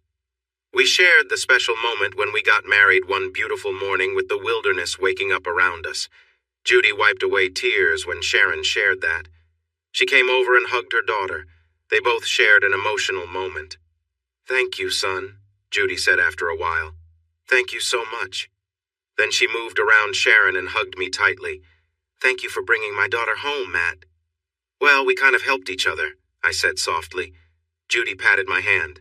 I see. I know. You two are a great team. You fit well together. The love you have is clear to anyone.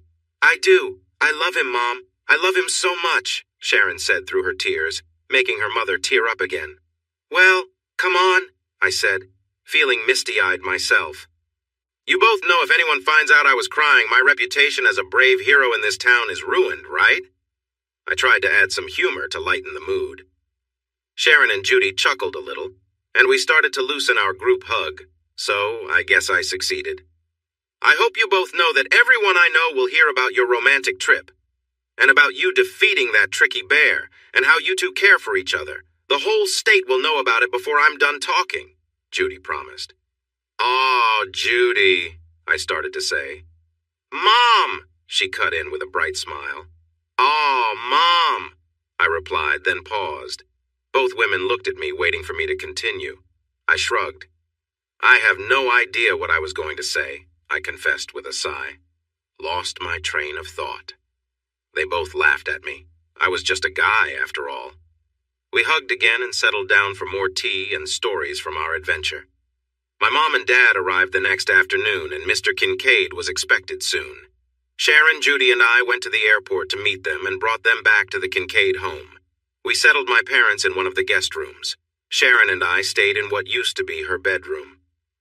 We spent about an hour getting comfortable and sharing some stories. Judy was excited to tell about the bear encounter, filling the room with laughter as she spoke.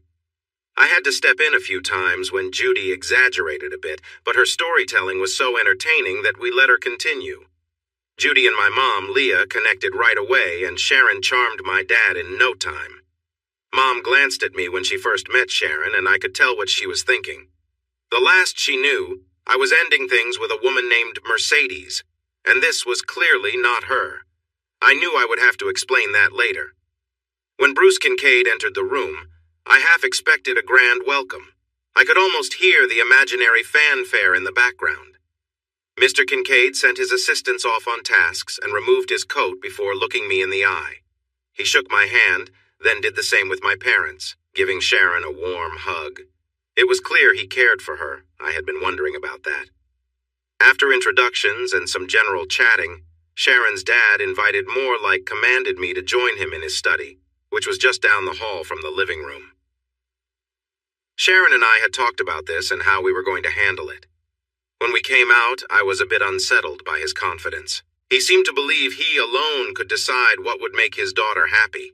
He was quite sure a pilot like me should not even consider being her husband. I sat back down beside Sharon and smiled at her. She returned my smile with one of her own bright expressions. I nodded. Everything had gone just as she had warned me it would. Kincaid went to a side table and poured himself a good amount of brandy into a glass. Then he settled into a comfortable leather chair next to the fireplace. "So how did it go?" Sharon asked loudly. "They offered me $250,000 to leave Anchorage on the next flight and never return," I replied. Kincaid looked surprised. I wasn't supposed to say that. "Daddy!" Sharon cried out. "You only offered him that much?" She covered her eyes with her hands, seeming to cry in disbelief. "I'm offended. Are you offended?" she asked, turning to me. She stopped pretending to be upset. "I am," I said seriously, nodding. "Daddy!" she complained, turning back to him. "How could you? Only $250,000. Don't you love me, Daddy?" She put on a sad face. "I'm worth much more than that. Daddy, you should offer Matt at least $10 million. $20 million. What were you thinking?" Kincaid looked stunned. He tried to regroup. Sharon would not let him recover. She stood up and walked over to him. Her expression showed she was serious. "Daddy, let's be clear about this. You can accept that I will be with my husband for the rest of our lives. Or you can have the Ice Bitch Princess back, making life difficult for you and your friends," she said firmly, pointing her finger at him. "What's it gonna be, Daddy?" she asked, looking him in the eye. Mr. Kincaid looked around at us. He was smart and realized his daughter had set this whole scene up. He understood she didn't plan to let me go. He knew I had been listening to his offer. Outmaneuvered, he gave in. "Welcome to the family, Matt," he said, lifting his glass toward me. "And good luck," he added, relaxing a bit and even smiling. Sharon returned to sit beside me, and I kissed her gently. "What?" she asked, confused. Sharon and I had an agreement. She was worried about her temper, thinking she lost control too often. To help her, I kissed her every time she held back a comment she wanted to make. She had just vented her feelings at her father, and a kiss wasn't meant to reward that. "You were provoked. A lot," I whispered. "And you didn't hurt anyone." I kissed her again a couple of times. We smiled at each other. "Besides, Daddy," Sharon said, looking at her father again, "you'll want Matt here with me. And our newest grandchild. The room fell silent for a moment. I turned to her, surprised. You mean, you're... She nodded, smiling gently. We got our test results back this morning, remember? I nodded. Mine had a few pages yours didn't, she said. I'm 3 weeks pregnant. Oh my God, I gasped. Then I pulled her close and covered her in kisses. Why didn't you tell me? I whispered. I kept it to myself, just in case I needed it, Sharon replied softly. You know, if my dad wasn't being very understanding. I kissed her again. What's that? She asked. Just kisses for you today, I said. You defended me in our marriage, and now you're having our baby. You can't do anything wrong today, love. Then Sharon was pulled away by her mom and mine for hugs and congratulations. I got handshakes and well wishes from my dad and Bruce Kincaid, but no hugs. After the grandmothers were done with Sharon, I wrapped my arms around her and kissed her again. She held onto my neck and kissed me back. Once they finished, Judy sat on the arm of Bruce's chair. Do they remind you of anyone, you and me maybe? She asked Bruce while watching us. Bruce looked at us for a moment, then shrugged. Can't say they do, he replied. Judy elbowed him playfully in the ribs. He winced dramatically. I see where she gets it, I exclaimed. Everyone looked at me, confused. I'm always getting elbowed or pinched, I explained. Now I see she got it from her mom, I said with a grin. It brought a little laugh, easing the tension after a shaky start. Hey, Bruce, just asking for advice, I continued. Do you think a little discipline could help with that elbowing habit? He thought for a moment. I'll let you know, he said, taking the easy way out, and got another playful nudge, but he smiled back. I was starting to like my new father-in-law, and I thought he was warming up to me too. Dad had been looking outside, but as he walked back to his chair, I asked him, Hey, Dad, do you think a little discipline would work with Mom? Would it help with her more, energetic little pats? Dad raised an eyebrow and sat down without answering. He shook his head. Why not? I asked with a chuckle. Mom was looking at a painting as she made her way back to her chair. As she passed, she gently patted me on the arm. That won't work at all, dear, she said softly.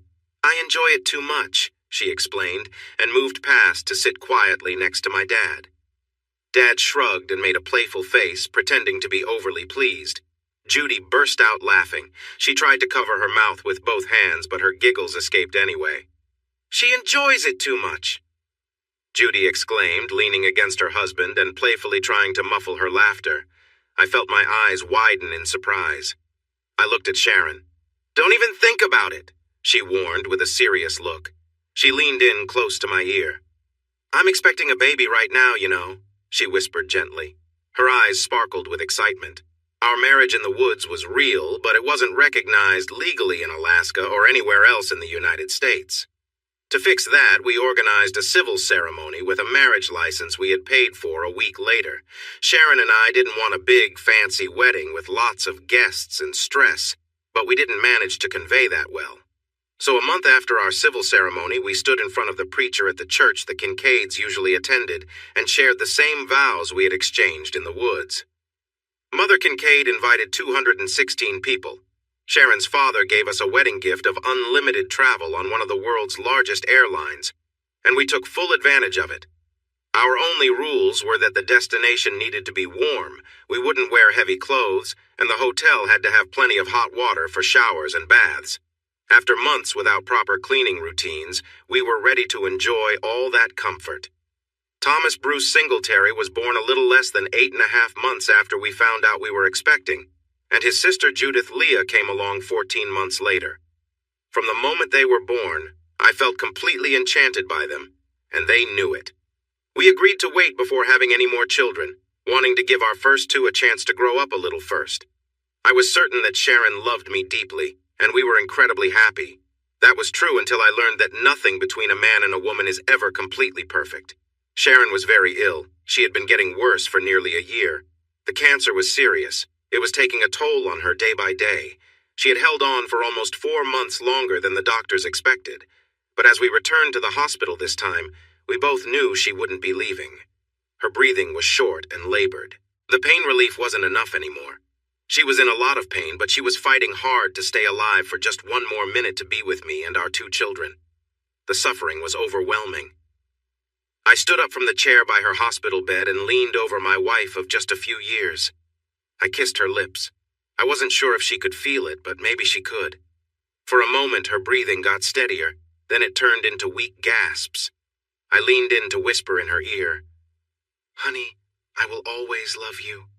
Our son and daughter know you love them, and they love you too. We will all love you forever. You don't need to fight anymore. It's time to rest. I will take care of Tommy and Judy, and they will take care of me. Please don't worry. We will be all right." I kissed her forehead and her lips again, stroking her thin arms and face as I stayed close. After a moment, she exhaled softly and didn't take another breath. The machines around her started to beep loudly, but I already knew what it meant. My Sharon was gone. With heavy heart, I stood tall and then bent forward to kiss her once more. I gently held her hand, then stepped away from the bed to let the doctor and nurses come in. I turned to face Sharon's parents. I hugged Judy and then Bruce. They stepped up to say goodbye to their youngest daughter. Through my tears, I looked for the door. I needed to find my son and daughter. I had to find a way to tell my 3-year-old girl and her 4-year-old brother that their mother would never hold them again, that she was with the angels now, watching over them forever. I wandered for a while, lost in my sadness while trying to be both mother and father to my little ones. I had to help them through their grief while dealing with my own, trying not to let our sadness take over. I found myself feeling bitter towards Anchorage, and even Alaska itself. My in-laws lived there, and we had always gotten along well, but the memories were just too much places Sharon and I had visited, things we had done together. Like animals seeking a safe place to heal, my children and I returned to Texas, where we wouldn't be reminded every day of our loss. Bruce and Judy, my children's grandparents, were not pleased with my choice, but they understood. They were well off and could visit us in Texas whenever they wanted. A trust fund set up by a great-aunt for Sharon matured the year after Tommy was born, and I received the funds after Sharon passed away. I didn't want the money. I tried to give it back, but my in-laws wouldn't accept it, and my great-aunt had passed away. So, I suddenly became a multimillionaire. I decided to use the money wisely and set up 2 trusts, one for each of my children to help them with school or whatever else they wanted to do in life. The extra money stayed in a bank, earning more for my kids and me than we could ever spend. At home, my parents decided they were done traveling around the country looking for the perfect RV campground. Now they planned to wander during spring and autumn. For summer and winter, they thought travel was just too much trouble. They welcomed me and my 2 kids back with open arms. My parents already had a 2-bedroom house on the north side of the city and a little cabin in the hills. They sold that house and moved to a 4-bedroom home, suggesting that my brother Tommy and sister Judy might want to visit more often. Mom and Dad were as happy as I had ever seen them. They got to spend time with their grandchildren and started enjoying spoiling them. They said that was their job as grandparents. I had just turned 36, but I wasn't worried about getting older. I didn't feel like time was slipping away from me. I had my son and daughter, and I was focused on taking care of them. My son Thomas was 5, and my daughter Judith was almost 4. Times had been tough after Sharon passed away. She had been sick for a long time, which felt like mourning even before her death. The kids didn't understand much about it, but they knew their mom wasn't in pain anymore, and that was something good. It didn't replace the loss, but it helped a little. I owned a business, or rather, I was a partner in one. I teamed up with Sharon's friend, Teresa Cunningham. We both had similar roles in the business world, and I asked her to join me after I left my father-in-law's company. Together, we created a consulting firm that looked at every part of other businesses and provided reports to help them improve. Teresa managed most of the daily activities, bringing me in only when major decisions or changes were needed. I had used some of the money from Sharon's trust to help start the business. I controlled 51% of the company, while Teresa and her husband Carl owned the other 49%. Eventually, I planned to make it easy for them to buy my share because I didn't want to work too hard. I just wanted to spend most of my time raising my 2 children, and that's exactly what I did. On a bright sunny day in Texas, my son and daughter convinced me to take them to a place that served pizza that looked like cardboard. In return, they could enjoy lots of small rides and games made for young kids. Even though Judy was not yet 4, She knew how to put a game token in the slot and clapped her hands joyfully while waiting for the game to start. Only after that would she hop on a ride or begin playing the game. Sometimes, I wasn't sure what the games were about, but my kids seemed to just know how to play. That was what mattered. They were having fun. I sat in a booth and watched them a few feet away on a ride. It was a merry-go-round that turned slowly. I thought I would be bored riding it myself, but they looked like they were enjoying themselves. I had helped them get on the ride before sitting down again. I felt responsible for making sure they were safe while we were there. I looked around at the other parents and waited for a special pizza I had ordered, hoping it would taste better than the ones on the buffet. The kids would join me after the ride to eat the pizza or choose something from the buffet. I suspected they would pick from the buffet instead of eating what I had ordered. Watching their happy faces made me smile. Sharon was always in my thoughts, but we were trying to carry on without her. It had been almost a year since she had passed away. "Hey, cowboy," a woman said. "Got room for a couple of girls?" I was wearing a cowboy hat, so the word cowboy felt fitting, but I wondered why someone would. Then I recognized her voice. I turned and saw a beautiful woman with a little girl standing next to her. "My God," I said softly. "Mercedes?" I was up on my feet before I even realized it, looking at a lovely woman with dark hair and bright blue eyes. She smiled nervously at first, then with more confidence. I wasn't sure if I should hug her. I wanted to, but I remembered she had been married.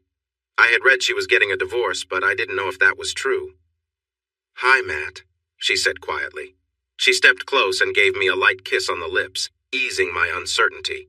I almost pulled her into a hug to return the kiss warmly. I held her elbows gently and found myself pulling her a bit closer. She seemed happy to come closer for another kiss. I knew I wouldn't cross any lines with a married woman, and I believed she understood my feelings. Still, her behavior felt different from what I expected from someone married. Suddenly, I felt a little tug on my jeans.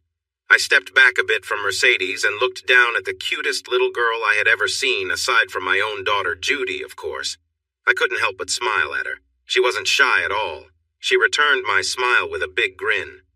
"Are you my mommy's friend?" she asked in a sweet voice. I bent down to talk to her at her level. I always thought it was rude for adults to look down on kids. "I think I must be," I replied. She had to be Mercedes' daughter, maybe even a younger version of her. "Are you my friend?" she asked. "Forever and ever," I said. The little girl beamed and scooted closer, rested her tiny hands on my shoulders, and gave me a kiss on the cheek. I could only return the hug and kiss. "What's your name, sweetie?" I asked. "Matea," she answered, "but you can call me Maddie." I was surprised. That was a cute version of my name. I looked up at Mercedes. She smiled and nodded. She had named her daughter after me. I was taken aback. Mercedes silently mouthed, "Later." To me, I definitely wanted to learn more about this. "How old are you, Maddie?" I asked. That was the second question all adults ask children they just met. "3," she quickly answered. She knew how to play along too. She had a bit of trouble showing me 3 fingers, needing to use her other hand to help. I stood up and scanned the area for my kids. Just then, the ride they were on stopped, and they climbed off, looking at me and the 2 new friends I had. I turned to them as they rushed over. "Tommy, Judy, I want you to meet some very good friends of mine. This is Mercedes and her daughter Maddie." The kids paused, unsure of what to do for a moment. To break the silence, I suggested we all go grab some pizza from the buffet and get some drinks. Judy, of course, wanted to check out the ice cream machine right away, but I gave her a knowing look. She understood. She was just testing the waters like all kids do. Before long, all 3 kids were on one side of the booth, happily eating pizza and chatting as if they had known each other forever. They started a game of kicking their feet against the bottom of the table to hear the noise. "I'm pretty sure people who kick tables don't get ice cream," I said loudly. The kicking stopped right away.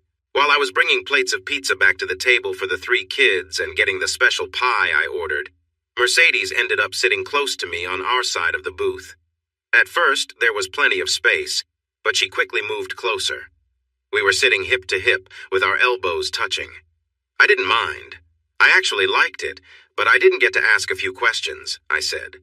Like, what brings you here and other things? I thought that might start a conversation. I didn't realize I was speaking loud enough for everyone to hear. How to find you? Maddie replied right away, pointing at me. Her voice cut through all the noise around us. I was surprised. I don't think my chin dropped, but it might have. I glanced at Mercedes. Her face was turning red. She wasn't looking at me. Maddie was thrilled at how her words affected the adults at the table. She smiled and repeated herself several times, moving around in her seat and making funny faces. My other kids joined in too. Shh, I said quietly. Eat your pizza, then we'll get some ice cream. Thank goodness for the magic of ice cream. They quieted down and took bites of their pizza. I looked at the still blushing Mercedes beside me, smiling at how cute the kids were. For the record, I said, I've been looking for you too, but my friend couldn't find you. You just vanished. You were looking for me? She asked, surprised. She met my gaze and her blush began to fade. I heard you were getting a divorce, I said carefully. I didn't want to seem like I was stalking her. I tried to contact you but couldn't find a phone number or anything, so I hired someone to help. But he only got so far he lost track of you in Billings, Montana, I think. She smiled. Well, my uncle runs far, great Uncle Walter runs far, picked me up there and took me to his place in Wyoming. Maddie and I stayed with him and his girlfriend for a while because Reggie was being difficult. We needed to get away to a quieter place, she explained. It worked, I said, smiling back. The investigator I hired said it seemed like you disappeared completely. I'm really glad you came, I said. How long can you stay this time? Mercedes looked at me closely as if searching for something in my eyes. She leaned in closer and whispered, Until you tell us to leave. Instead of answering, I gently kissed her lips, taking my time but keeping it light. 3 pairs of curious eyes were watching us closely. What's that song? I asked. Until the 12th of never. A smile spread across my face. I kissed her again, then turned back to the kids who had been quietly watching us. They were busy eating the make-believe pizza. It was clear they really wanted ice cream and were trying their best to be good. Mercedes and I finished our pizza one-handed, her left hand holding my right under the table, and neither of us wanted to let go. Where are you staying? I asked. I was eager to move her and the kids to the ranch soon. I hadn't thought much about it. Mercedes might feel differently, but I hoped to convince her if she wasn't on board. Mercedes laughed and glanced out the window. We just arrived, Maddie and I, plus my investigator. We were heading to the hotel when we spotted your truck. He recognized it, and I told him to pull in here, she explained with another chuckle. He's waiting in his car with our bags in the trunk. I laughed too. Mercedes and I felt like kids again. It seemed rekindling our past romance might be easier than I thought. This felt really nice. Do you want to stay out on the ranch with us? I asked softly. You still have? I nodded. Sort of same place, new house, I clarified. Can Joe? His name is Joe Conway. Put our things in your truck? Mercedes asked, showing no hesitation about staying at my ranch. I took out my remote key and pointed it towards the big glass window. I unlocked the front and back doors, then the tailgate. I only have 2 child seats, I warned. Don't worry, I've got it covered, Mercedes replied with confidence. I brought Maddie's seat all the way from Cheyenne. She freed her right hand and pulled out her phone. Joe, Mercedes, would you please put our things in Matt's truck? She asked. In the back part? She added, glancing at me. Have him put them in the truck bed, I told her, as a plan began to form in my mind. Tell him that we can pay a bit more for the concierge service, okay? I thought that was fair. Private investigators usually didn't deal with carrying bags or setting up car seats. Daddy, my son Tom asked. I raised my eyebrows to show I was listening. Are Maddie and, CDs? He asked, glancing at Mercedes. Are they going to stay with us? He finished. I think so, I replied calmly. Mercedes has been my friend for a long time, and I think Maddie will be my friend too. And they can be your friends as well. What do you think? Tom shrugged. It didn't matter much to him. Okay, he said, accepting it all. Yay! Judy cheered happily. New friends sounded great to her. She paused, her eyes shining with excitement as she turned to Maddie. Do you want to ride horses? Maddie's eyes opened wide. Horses? She shouted, clearly excited by the thought of horse rides. She nodded eagerly. We had just about finished the pizza. There were only a few crusts left and one slice of mushroom resting in the center of a plate, but that was all. Ice cream cones were licked clean, leaving the three little faces covered in sticky cream as they tried out new games. Before he left, Joe had put Maddie's booster seat between Tom and Judy's, which I thought was nice. Tom's seat was still on the driver's side, right behind me, which was where he liked to be. Judy didn't mind, so everything was just right for the three kids. They all fell asleep within just a couple of minutes after we drove away. I had made sure to get comfortable bench seats put in the new pickup, both in the front and the back. I noticed Mercedes looking at the sleeping kids with a warm smile on her face. Since they were asleep, she unbuckled her seatbelt and moved closer to me. "If that's not the cutest back seat full of kids in the world, I don't know what is," she said with a joyful tone. I glanced in the rearview mirror and had to agree. 3 lovely children, and 2 of them were mine. "Baby," Mercedes said quietly. "I'm really sorry about Sharon," she continued. "That was so sad. She was such a wonderful woman," I replied. "She was a great wife and a fantastic mother, but she was in a lot of pain when she passed. It was tough on Judy and Tom, but we had time to prepare for it, and now we're slowly moving on," I explained. Mercedes gave my arm a gentle pat and kissed my cheek. "I have a message for you from Sharon," I said after a moment.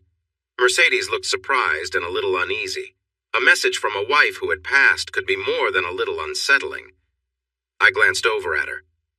"Well, indirectly anyway," I said, giving in. I looked out the windshield at the road ahead. A couple of months before she passed, Sharon sent everyone away and had me lie next to her on the hospital bed so she could talk to me without tiring. I pointed at a building we were about to drive by. It was Jesse's barbecue where Mercedes and I first met. She recognized it right away. "Oh, honey, we have to go there soon, okay?" she said excitedly. I noticed she was calling me honey again, just like she did before we separated years ago. I liked it. It felt nice. "We will," I promised, giving her a reassuring pat on her thigh. "We will." Anyway, Sharon told me that when she was gone, she wanted me to find a woman to love and who would love me and our children. She made me promise, I said to Mercedes. Mercedes looked down, studying her hands in her lap. "So, I don't want to scare you away, but my dear wife asked me to find love and let my children be loved too, so if that's not what you want..." I paused, taking a moment to find the right words. "If you're not on the same page and it's going to be like last time..." "Stop there," Mercedes interrupted, pointing at a roadside park just ahead. I quickly braked and pulled in safely, making sure not to wake the kids. As we stopped, a cloud of Texas dust floated by the truck. Mercedes turned to me, threw her arms around my neck, and pressed her lips against mine. "I want you, I love you, and I'm not going anywhere," she promised. "I mean it. I'll be here with you until you tell me to leave. Do you understand, Matthew James?" I kissed her back and wrapped my arms around her. "You said the L word," I murmured. "We didn't do that last time, even though I wanted to." "I know," she replied softly. "I wanted to too, but if we had, we wouldn't have been able to separate and do what we needed to do." My voice was low and filled with emotion. "But this time, little dove that calls at morning," her Cheyenne name, "I'm going to say at morning, noon, and night. So if you're not ready for..." "Just say it," she urged. "I love you," I said without hesitation. "I love you. I love you too," she replied sweetly, letting out a happy sigh as she rested her cheek on my shoulder. We stayed there for a few more minutes, sharing kisses in comfortable silence. I put the truck back in gear and we continued down the highway. We didn't say much as we drove. We didn't need to. Our relationship, which had been interrupted years before, felt like it had resumed right where it left off. We were incredibly at ease with each other and already making plans for the future. When we arrived home, all 3 kids were lively after their nap on the way back to the ranch. They wanted to do everything at once. When the horses by the corral whinnied, we knew what to do first. Mercedes and I took the 3 children down there, bringing a small bag of apples. The kids fed the other horses while I saddled 2 Shetland ponies I had for my children. I thought about getting another one for Maddie, and I told her that. She was so happy and gave me a big hug and lots of kisses. Judy rode her gentle pony around the paddock by herself. She had only been riding for a month and was very proud of it. I put Maddie in the saddle behind Tommy, and my son took his new friend for a long ride. 3-year-old Maddie held on tight to Tommy's waist while he guided his Shetland around. After a while, 5-year-old Tommy came back to where Mercedes and I were standing and asked us to move Maddie in front of him so she could see where they were going. She loved it. Tommy received a big hug and a kiss on the cheek for that. He wasn't sure how to respond to Maddie's kiss, but accepted it, just like he did with his little sister's kisses. He didn't return them, but he didn't mind. Soon the kids decided they wanted to go swimming. We unsaddled the ponies, gave them water, then brushed them before letting them go back to the pasture. I raced the kids back to the house and sent them upstairs to change into their swimsuits. I thought Mercedes might want to unpack their things while I watched the kids in the wading pool, but she had other plans. She opened one suitcase to get her and Maddie's swimsuits, and we all went to the pool. Mercedes and I watched as the 3 kids laughed and played in the sun and water. As the sun began to set, I started the grill and cooked a couple of steaks for myself and Mercedes, along with some chicken drumsticks for the kids. I also made baked potatoes and roasted some asparagus and other veggies to make sure we all ate healthy. After dinner, the kids used their remaining energy to chase fireflies around the backyard. By bedtime, they were starting to tire. Mercedes and I helped them shower. My kids went into the master bath while Mercedes took little Maddie to the bathroom down the hall. This was all part of my plan. I wanted the kids to be so tired that they would sleep soundly all night long. Mercedes and I walked from my children's bedroom to Maddie's, watching them as they slept. I had my arm around her waist, no longer pretending we were just friends as we had told the kids. I'm pretty sure when the Bible talks about angels, I said, it was thinking of a sleeping child. I smiled. Mercedes replied. She shifted from beside me to in front of me and wrapped her arms around my waist, leaning in close. We shared our first kiss without anyone watching, since she and Stevie left me years ago. We both noticed 3 pairs of curious eyes watching us. In her room, Mercedes opened another suitcase and took out a nightgown before we walked down the hall to my bedroom. It was ours now, and we didn't feel the need to talk about it. We spent the night together, enjoying each other's company and reconnecting. It turned out we still remembered how to be close to one another. Everything felt right. Mercedes got up just before sunrise, put on her nightgown, and went to her bedroom where she still hadn't unpacked her things. We kept up the act of sleeping separately for almost 3 weeks. Mercedes would wake up early to return to her bed, but one morning the alarm clock failed. The first thing we knew of the problem was when all 3 kids climbed into bed with us and said someone needed to get up and make breakfast. They didn't care who cooked pancakes and sausage, but it had to be quick so they could watch their cartoons. Mercedes was in her nightgown, and I was in my boxers. We were lucky we had changed into something before we fell asleep. I didn't want to think about what would have happened if they'd found us unprepared. I decided I would change the batteries in the baby monitors and turn up the volume so we could get some warning next time. Once we got caught, Mercedes officially moved into the master bedroom with me. To our surprise, none of the kids seemed worried that Maddie's mother was now sleeping with Tommy and Judy's father. They didn't mind at all. We had expected a lot of confusion and questions.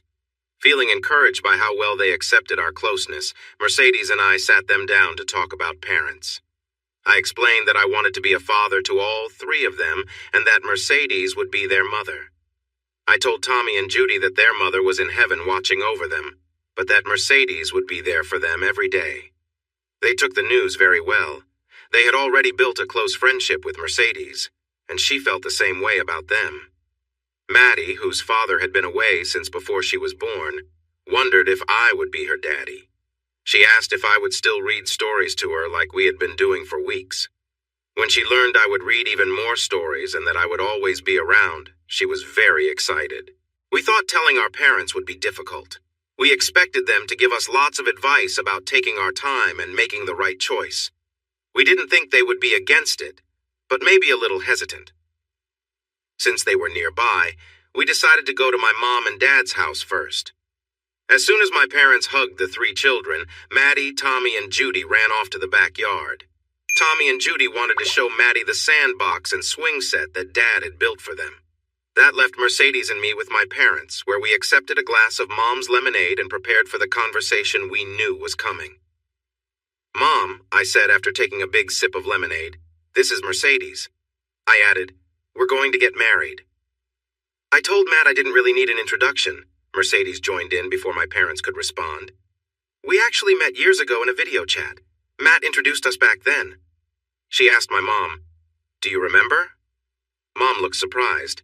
I could tell she was about to ask some important questions but couldn't get them out. She studied Mercedes closely. No, honey, I don't think." "What if I said I was holding up something special?" Mercedes asked playfully. "Or how about something unique that you left behind from a trip?" Mom blinked, and then she seemed to understand. "Oh, dear," Mom exclaimed, blushing bright red. "The girl in the mirror," Dad said with a smile. Dad got up, walked over to Mercedes, and shook her hand formally. "Very nice to meet you," he said, sounding pleased. He was supportive of us. He called us a nice couple and went to the kitchen to refill the lemonade. When Mercedes shared that she was half Cheyenne, my parents were amazed. She told them how her dad always spoke of meeting a cheerful Irish girl, and her mom boasted about capturing a Cheyenne warrior. Mom and Dad were completely fascinated. After dinner, when the three kids asked my dad to read them stories, it was clear my parents were just as charmed by my Cheyenne friend and her daughter as I was. No one mentioned that our relationship was moving too fast. Our body language seemed to assure Mom that everything would be just fine. By the time we finished washing and putting away the dishes that evening, Mom and Dad were busy trying to get their third grandchild to call them Grandma and Grandpa. They managed to do this with little effort. Maddie didn't know her own grandparents very well, so she easily accepted Tommy and Judy as her new grandparents. A week later, we flew to Philadelphia so that Mercedes could introduce me and my children to her parents. I really enjoyed meeting them. When I first met Mercedes years ago, I thought it would be great to know her family, and I was right.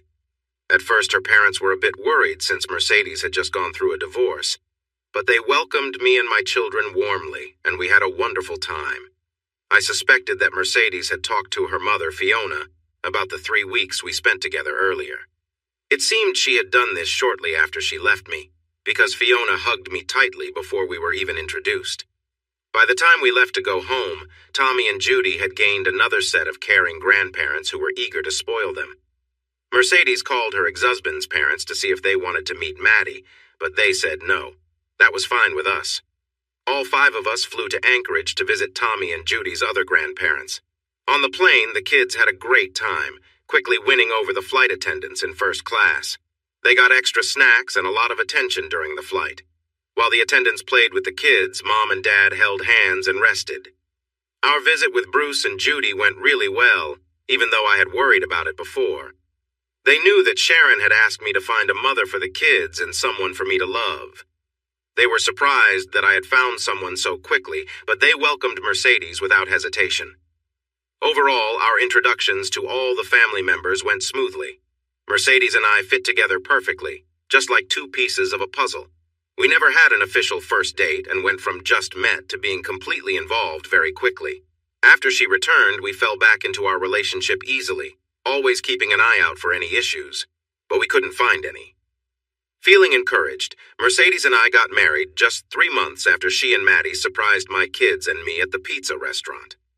Being married to Mercedes was an adventure, but a comfortable one. We agreed on many things, but we always had discussions about our different ideas. Whenever we disagreed, we talked it through and found a solution together. Sometimes we saw things from each other's viewpoints. Other times, we disagreed. The hardest moments for us were when Mercedes thought about what could have been. She often worried that she was too focused on her dance career. She wondered how our relationship might be different if she hadn't left to follow her passion. I tried to be practical about it. What happened in the past couldn't be changed.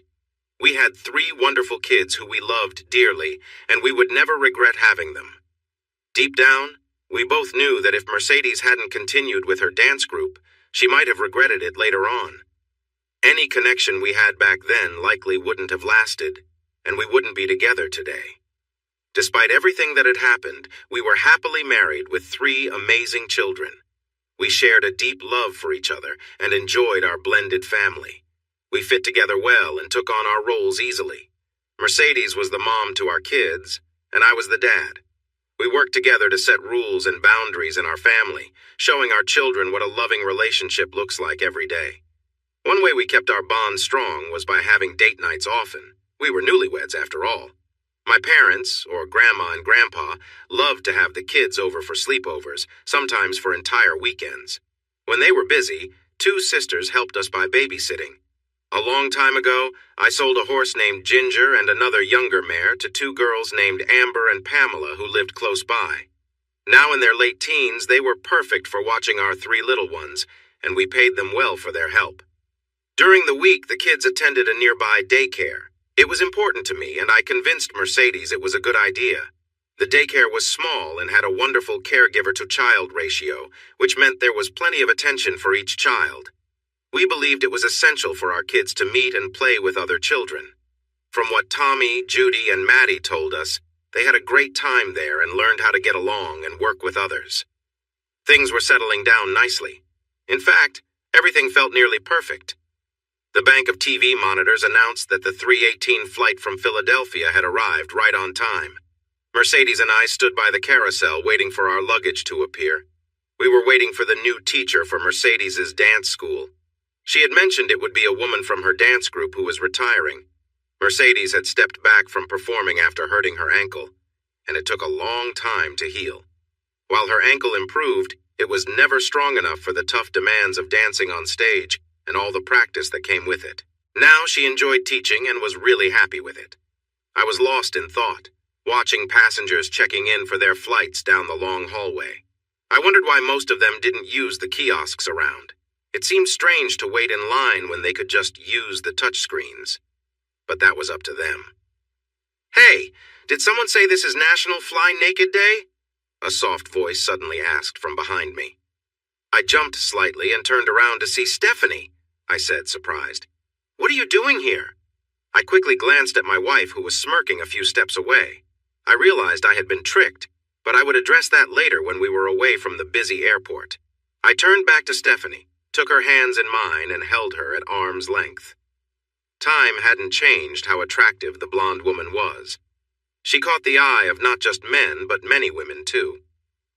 "I should have guessed it was you," I said, feeling a bit foolish for not noticing sooner. A new dance instructor from Philadelphia? Of course, it made sense. "It's so nice to see you," I told Stephanie and kissed her cheek. "And who's this?" I asked, stepping back a bit. I noticed a little girl hiding behind Stephanie's leg, her skirt coming to mid-thigh. Clearly, Stephanie was still quite bold. "This is Daphne. Daphne, sweetie, can you say hello to Matt?"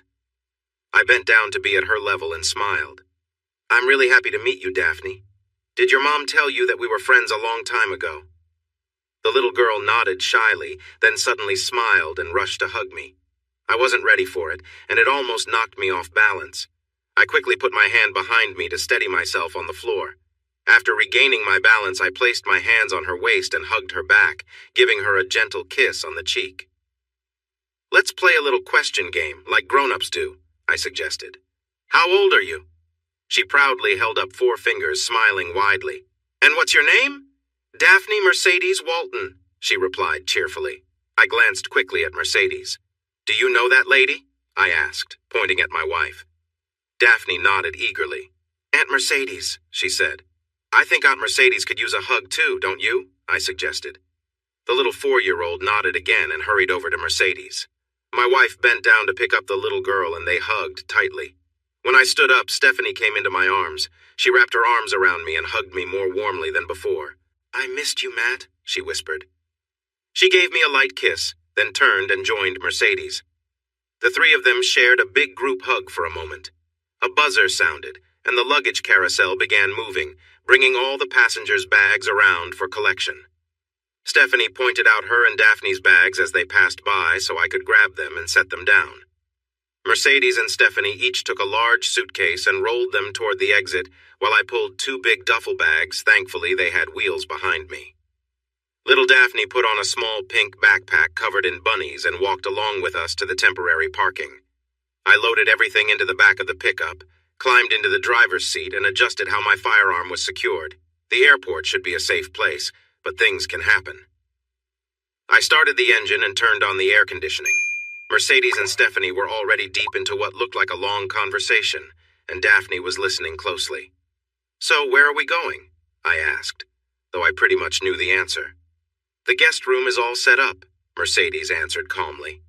I had known where we were headed. I just wanted to confirm it. At home, Daphne was reunited with Maddie and met Tommy and Judy, who welcomed her without any hesitation. Tommy did ask if I had any friends with little boys, but he didn't seem too upset about it. Before long, all 4 kids ran outside to the playground we built in the backyard. Mercedes and Stephanie continued their lengthy chat, and I sat on the deck to watch the children play. "Talk to me," I told Mercedes when I finally managed to get her attention. We were in bed and I had rolled her onto her back after a long moment of affection. "About Stephanie?" she asked innocently. "Yes, about Stephanie," I replied firmly. "What's going on?" "She needed a job. I had a job for her. She's like my little sister, you know that. I love her. I wanted her to work with me in the studio and she agreed. She came down here and I want her to live with us so I can have my sister around all the time, okay?" There was nothing aggressive in her explanation. It was clear she had thought this through.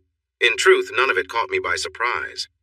"But the last time you brought Stephanie here, it felt like you wanted to pull us apart," I said clearly. "Why do you want to create distance between us now?" Mercedes laughed lightly. She didn't seem worried at all. She put her hands on the back of my neck and leaned in for a sweet kiss. "That didn't really work out back then, did it?" she said gently. "You and Stevie got along really well and we ended up like the 3 Musketeers, right?" Well, not exactly. The 3 of us had shared a close bond for 2 of the 3 weeks I was with Mercedes back then, an intense relationship that filled our days. I didn't remember Dumas writing about the Musketeers in such a way. I shifted uncomfortably in bed and Mercedes wrapped her legs around mine, holding me in place. "Mercedes," I started, "we're married now, not single and, well, we can't just—" I was glad that Stephanie wasn't here to cause trouble, but there were still some tricky feelings to work through. "Shh," Mercedes whispered softly in my ear. "Stevie came here to help me at the dance studio. I really care about her, and I want her close. She will be a good friend for you too, honey. She's not going to come between us, okay?" I didn't respond right away. Her words were sinking in, but I needed a moment to think. Mercedes moved closer and playfully adjusted her nightgown. In an unexpected moment, I found myself swept away. I didn't get the chance to ask anything more.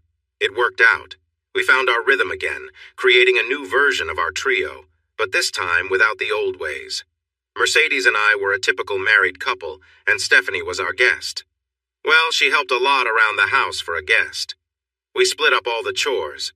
Since we didn't have a working ranch, there wasn't much to do outside. I usually handled those tasks, but the women often joined me. Mercedes and Stephanie would leave every Monday, Wednesday, and Friday morning in Mercedes's SUV to teach adult classes at the dance studio. On Tuesday and Thursday afternoons, they held classes for children after school. I took care of breakfast for our 4 kids, getting them ready for daycare if I had to go into the office or dress them for a fun day at home. If the weather was nice, the kids loved to play outside in the morning. They liked to see me on the deck where I could watch them as they played. Sometimes they would ask me to join in and play different characters based on the current mood. After an early dinner on Tuesdays and Thursdays, I would take all 4 children in their dance outfits to the studio, where they would join classes with kids their age. Tommy was not very excited about the dance classes, but the 3 girls loved learning to dance with Mercedes and Stephanie. Tommy tolerated it and even seemed to have fun sometimes. We settled into a routine but kept things fresh and exciting. Our date nights with Mercedes often included Stephanie, and we would go out for dinner, dancing, concerts, or even a movie every now and then. We also got involved, even a little bit, with some local charities and community activities. We received an invitation to a ball at the home of Kyle Mulvane, which aimed to raise money for preserving local historical sites. The joke was that the Mulvanes owned a large part of the southwest side of the city and had plans to acquire more. They were seen as important figures in the city. I had one invitation, but managed to get another so Stephanie could join Mercedes and me. The event allowed for semi-formal attire. Mercedes and Stephanie wore lovely evening gowns. Mercedes chose a dress in a soft greenish-gray color that looked stunning on her. It had an elegant design that showed off her long, graceful leg. Stephanie wore a beautiful royal blue gown that suited her perfectly. It had a deep neckline that highlighted her features nicely, and a slit on the left side to showcase her leg. As for me, I was dressed in a black tuxedo jacket and pants with a white formal shirt, black bow tie, and a cummerbund paired with shiny boots. I felt good in my cummerbund, especially since it helped me conceal my sidearm, which I carried for safety. I had considered leaving my firearm at home, but it felt strange to be without it. I had my concealed carry permit for a long time and felt strongly about protecting myself and my family. One of the first things I did after moving back to Texas was to renew my permit. When we entered the venue, we attracted a lot of attention, mainly because the two women I was with looked stunning in their gowns. We drew even more attention when we began to dance. Mercedes and Stephanie loved to dance. They had performed professionally for years and now taught dance at their own studio in the city. They wanted me to enjoy dancing too. Before I met Mercedes and Stephanie, I knew a little about shuffling my feet and holding on to a pleasant partner while dancing. But when I spent time with them, they took my dancing to a new level. I often thought of myself as someone who wasn't very good at dancing, yet my two friends encouraged me to try harder the more we danced together. They had even created a new dance step made for two women and a man. I felt more like a prop, there to highlight Mercedes and Stephanie's dancing talents. They could have used a mannequin instead, but since I could actually move, they chose me instead. The dance we performed was based on a routine they had used while traveling with a performance group. We were always moving and close to each other. After practicing for months, I was finally starting to feel confident enough to enjoy holding each lady in my arms while we danced together. It was a lot of fun. Who wouldn't enjoy being in the middle of two lovely dancers? People seemed to enjoy watching us too. We attracted more attention the longer we danced. I hadn't noticed it, but we'd moved quite close to the small stage where the band played. When the song ended, I saw the band leader smiling at us and clapping silently, signaling me to look behind. When I turned around, I saw that we had created a clear space around us on the dance floor, and there was a nice round of applause for our performance. I bowed awkwardly. Mercedes and Stephanie curtsied and smiled. We walked off the dance floor toward the bar. It was fun, but dancing with them was quite a workout. The girls were greeted by a group of men and women at one end of the bar. People welcomed Mercedes and Stephanie with big smiles and plenty of compliments. I decided to be helpful and went to the other end of the bar to get 2 glasses of white wine for them and a bottle of flavored water for myself. As the bartender finished pouring the wine, I heard a loud commotion where I left my dance partners. "Let's see them! You've been showing off all night, now let's go!" My head turned quickly. Stephanie was being confronted by a short, round man who seemed too aggressive. I caught a brief glimpse of him reaching toward her and tearing at her dress. I reacted before I had a chance to think and rushed over to help her. I must have run, but I don't remember doing it. Time has a way of slowing down during a crisis. Suddenly, I found myself behind and to the right of the man bothering Stephanie. I had just a moment to see her eyes on me. She didn't seem scared, she was just waiting for me to fix everything. I grabbed the man by his shoulder and spun him around. Then I hit him in the stomach with all my strength. As he doubled over, his chin hit my knee hard. He fell back, hitting the floor with a thud, bleeding and unconscious. I started to go after him, thinking about kicking him, but it was clear he was already out. I turned around to find Stephanie and pulled her into my arms. She held on tight around my waist. "Are you okay?" I asked gently, looking into her eyes. She nodded and rested her cheek against my chest, holding on even tighter. After a moment, I pulled back slightly, took off my jacket and draped it over her to cover her up. There was a lot of chaos around us. Some people were asking what had happened, while others were trying to explain. Not everyone had seen everything from the start, so the stories began to stray from the truth. I scanned the room for Mercedes. She was close by, looking worried. Mercedes held up her phone. Even in fancy places, everyone has their phones these days. "I got it all on video," she shouted with excitement. "I filmed everything. That guy tried to hurt Stephanie right here, and I caught it all." Her voice cut through the noise and silenced the crowd for a moment. I nodded in agreement, turned Stephanie around, and caught Mercedes's eye. We began to move toward the stairs we had come up. Just a few steps from the first one, a very tall man in a tuxedo blocked our way. "Mr. Mulvane wants to see the lady's phone," he said calmly. He pointed to a man standing by a column. That was Mr. Mulvane, and he didn't look happy. His face showed he was anxious and angry. "No," I replied quickly, but I didn't feel aggressive. "I'm not doing that." I tried to get past the big guy on my right, but he pushed his hand against my chest to stop me. He looked at Mercedes and made a gesture asking for something while keeping me in place. When I moved, his other hand grabbed my shoulder tightly. "Look down!"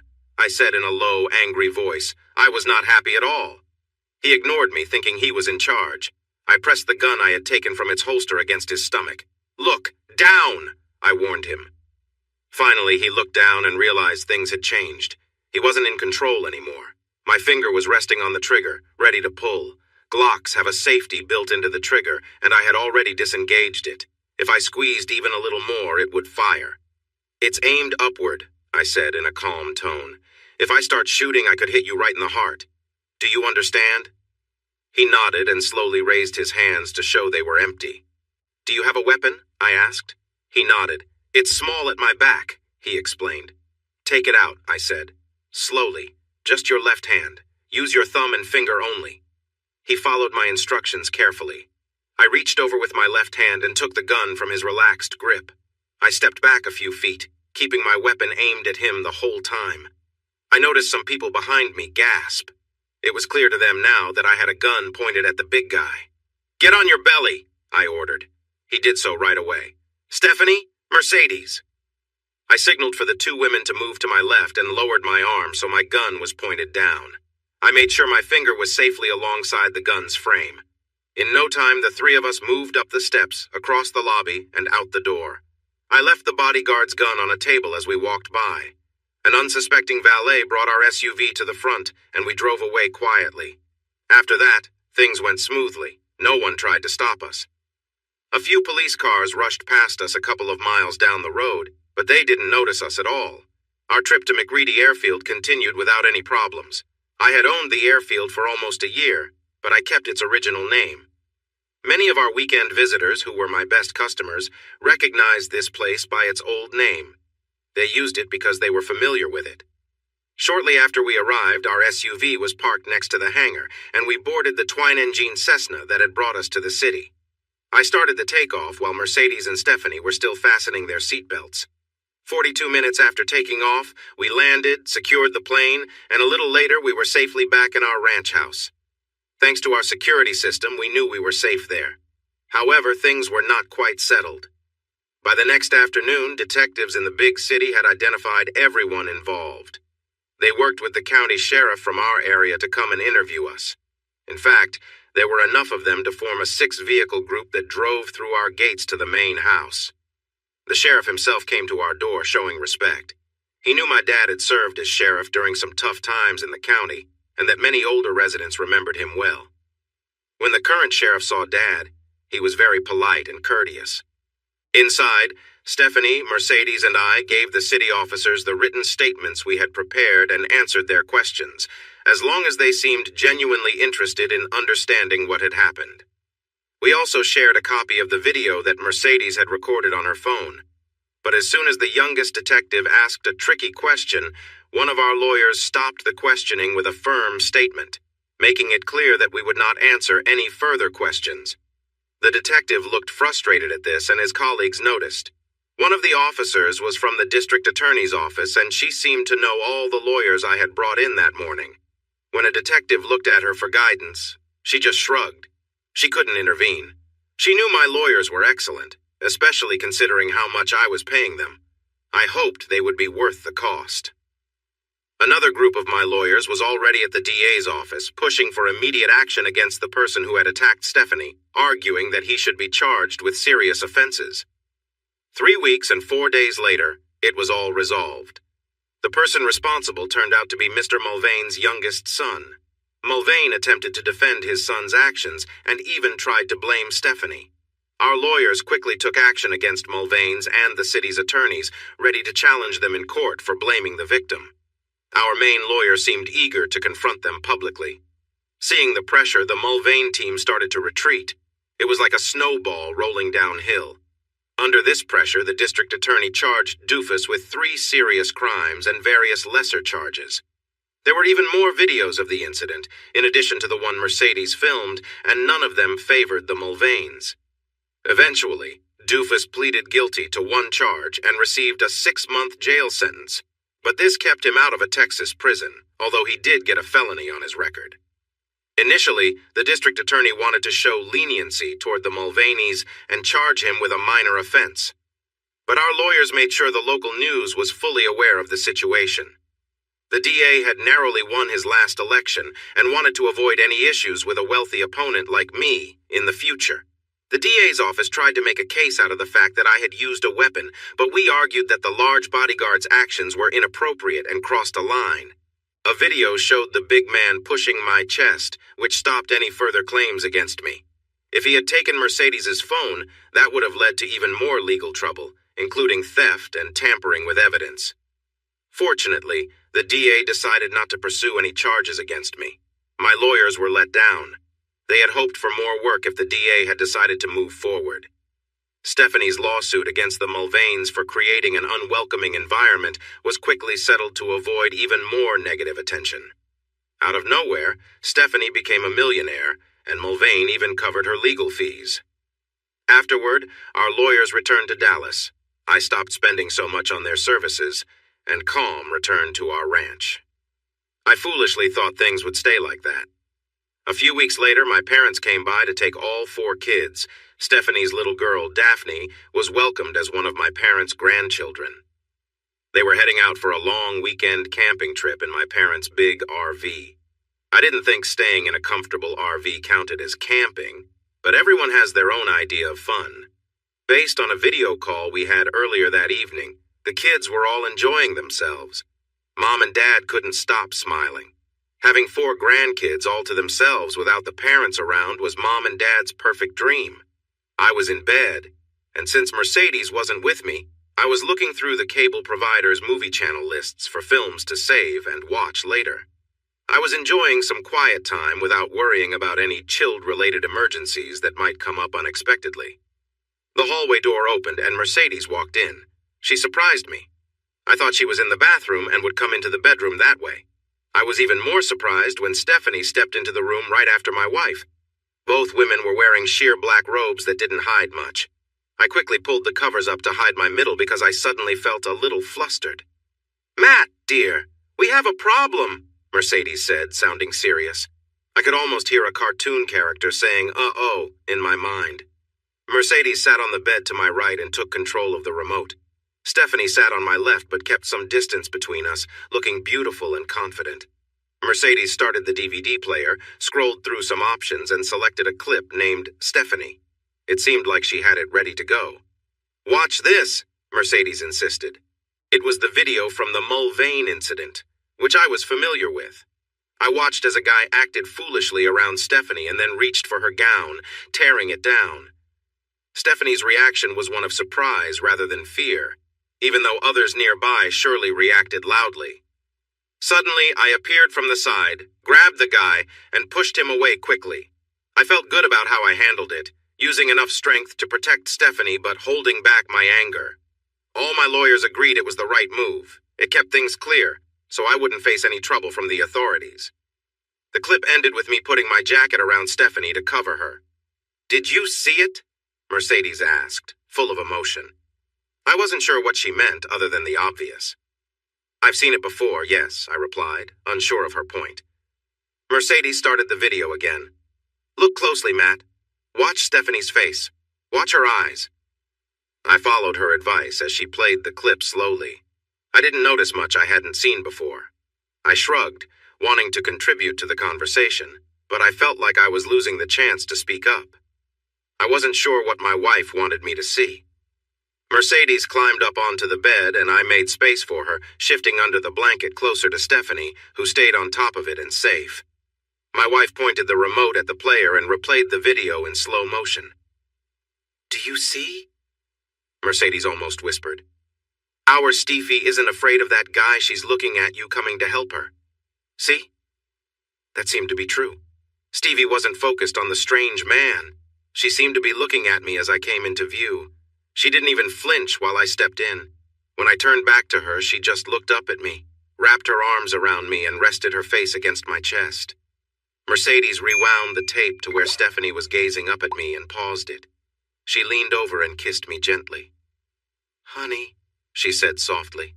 "Steffi wasn't scared. She knew her hero was coming to save her. And you did." She paused for a moment. "See how she looks at you. You can tell my sister has feelings for you, and you know it."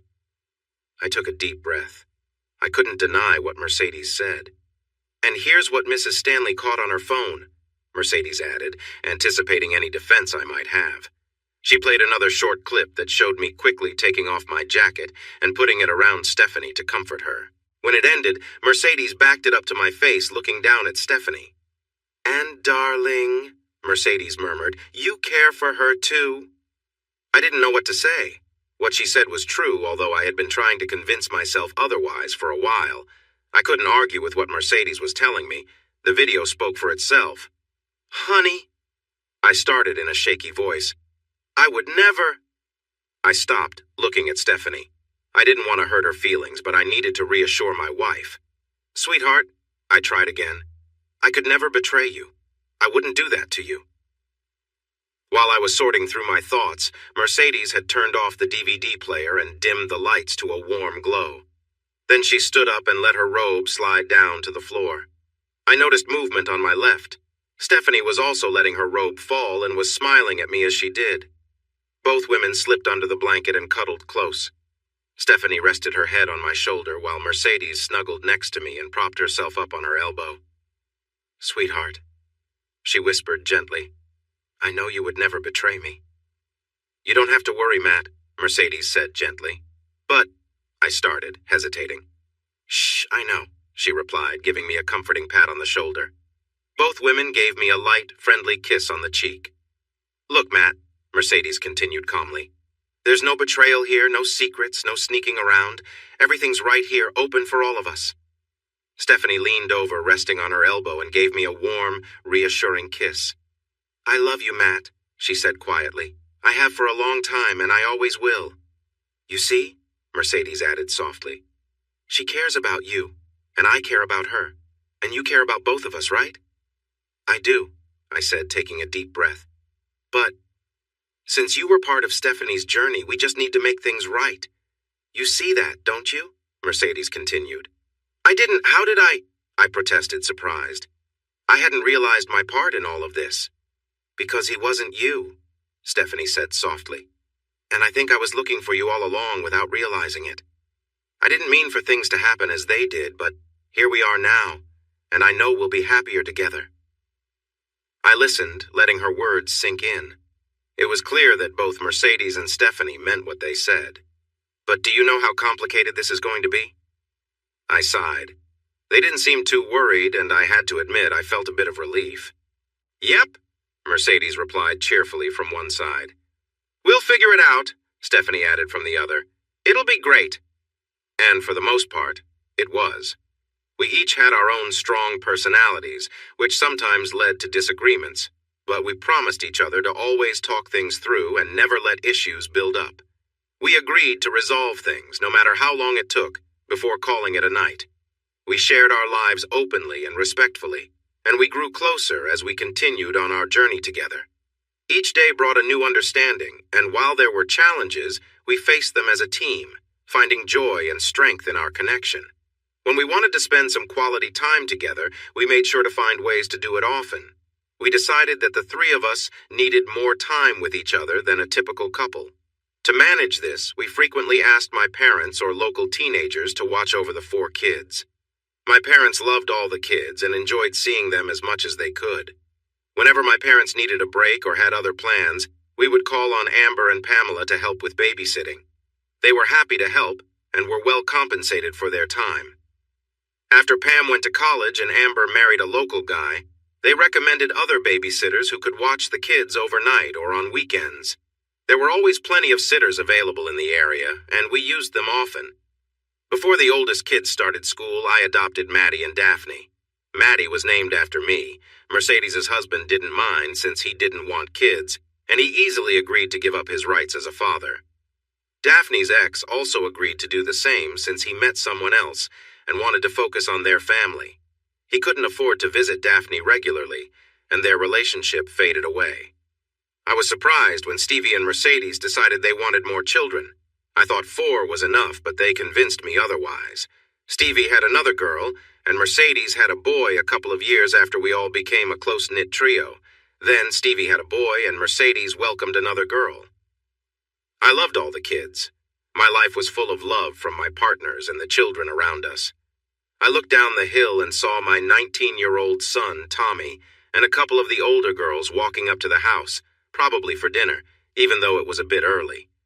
Mercedes handed me a glass of iced tea, and we settled into our porch chairs to enjoy the cool evening air. Tommy had grown into a stronger version of me, but you could still see his mother in his nose and his serious expressions. 17-year-old Maddie was a cheerful look-alike of her mother, Mercedes, while 18-year-old Daphne had the grace and charm of Stevie.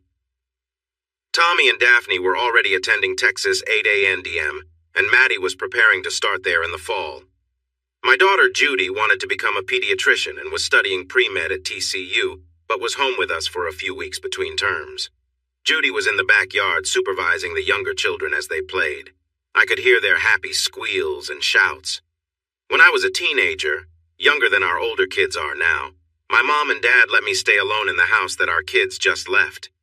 Later, I convinced Mercedes and Stevie that letting our older kids do the same would help them learn responsibility and prepare for adulthood. I thought it was a good idea. The 4 of them had made the place feel like home. There were plenty of bedrooms, and everyone seemed content. The kids enjoyed their freedom, which also gave us adults some room to care for the younger ones.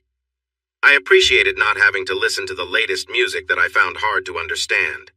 I watched Tommy, Daphne, and Maddie walk steadily up the path toward us. The area where I used to train was now just an open field. Tommy and the 2 girls were linked together as they stopped. Tommy and Maddie looked at each other closely. Maddie wrapped her arms around Tommy's neck and gave him a kiss.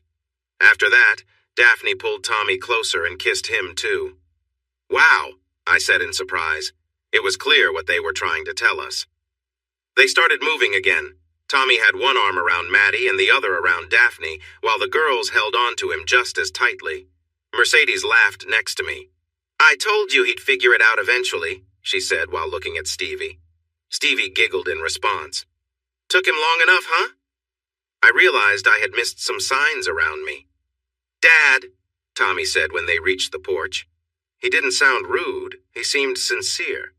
The girls kissed me on the cheek and waited nearby with gentle smiles. I looked at the 3 of them. I tried to look serious, but I couldn't manage it. "You all know how tricky things can get, right?" I asked as I looked at each of them. I expected to see some shame, but none was there. "Yes," they replied together, smiling again. The girls walked up the steps to link arms with their mothers. "But we'll always have you and Mom to help us when things get tough, Daddy," Maddie said softly but confidently. I let out a deep sigh. There was no point in resisting what was already happening. "All right, go inside and wash up for dinner," I said, standing up and heading to the front door. I gave Tom and the young women a warm hug as they walked into the living room. I watched them go inside and took a deep breath. I never really wanted them to grow up, but here we are. My 2 loving wives came to me, wrapped me in their arms, and showered me with kisses. After a while, I opened the screen door and invited them in. I closed it behind me and headed around the house to find our little ones playing in the backyard. I wanted to hug them and have fun before they got older. I have met and loved 4 women in my life. 1 hurt me, 2 went away but then returned, and 1 left me alone. From all of them, I've learned that life keeps moving forward and it's a wild journey. You better hold on tight because the surprises can really shake you up if you're not ready. Hey everyone! Thanks for watching. Don't forget to subscribe and turn on notifications so you won't miss any of the exciting stories we have coming up. What do you think about the characters in this story? Let us know in the comments. We'd love to hear from you.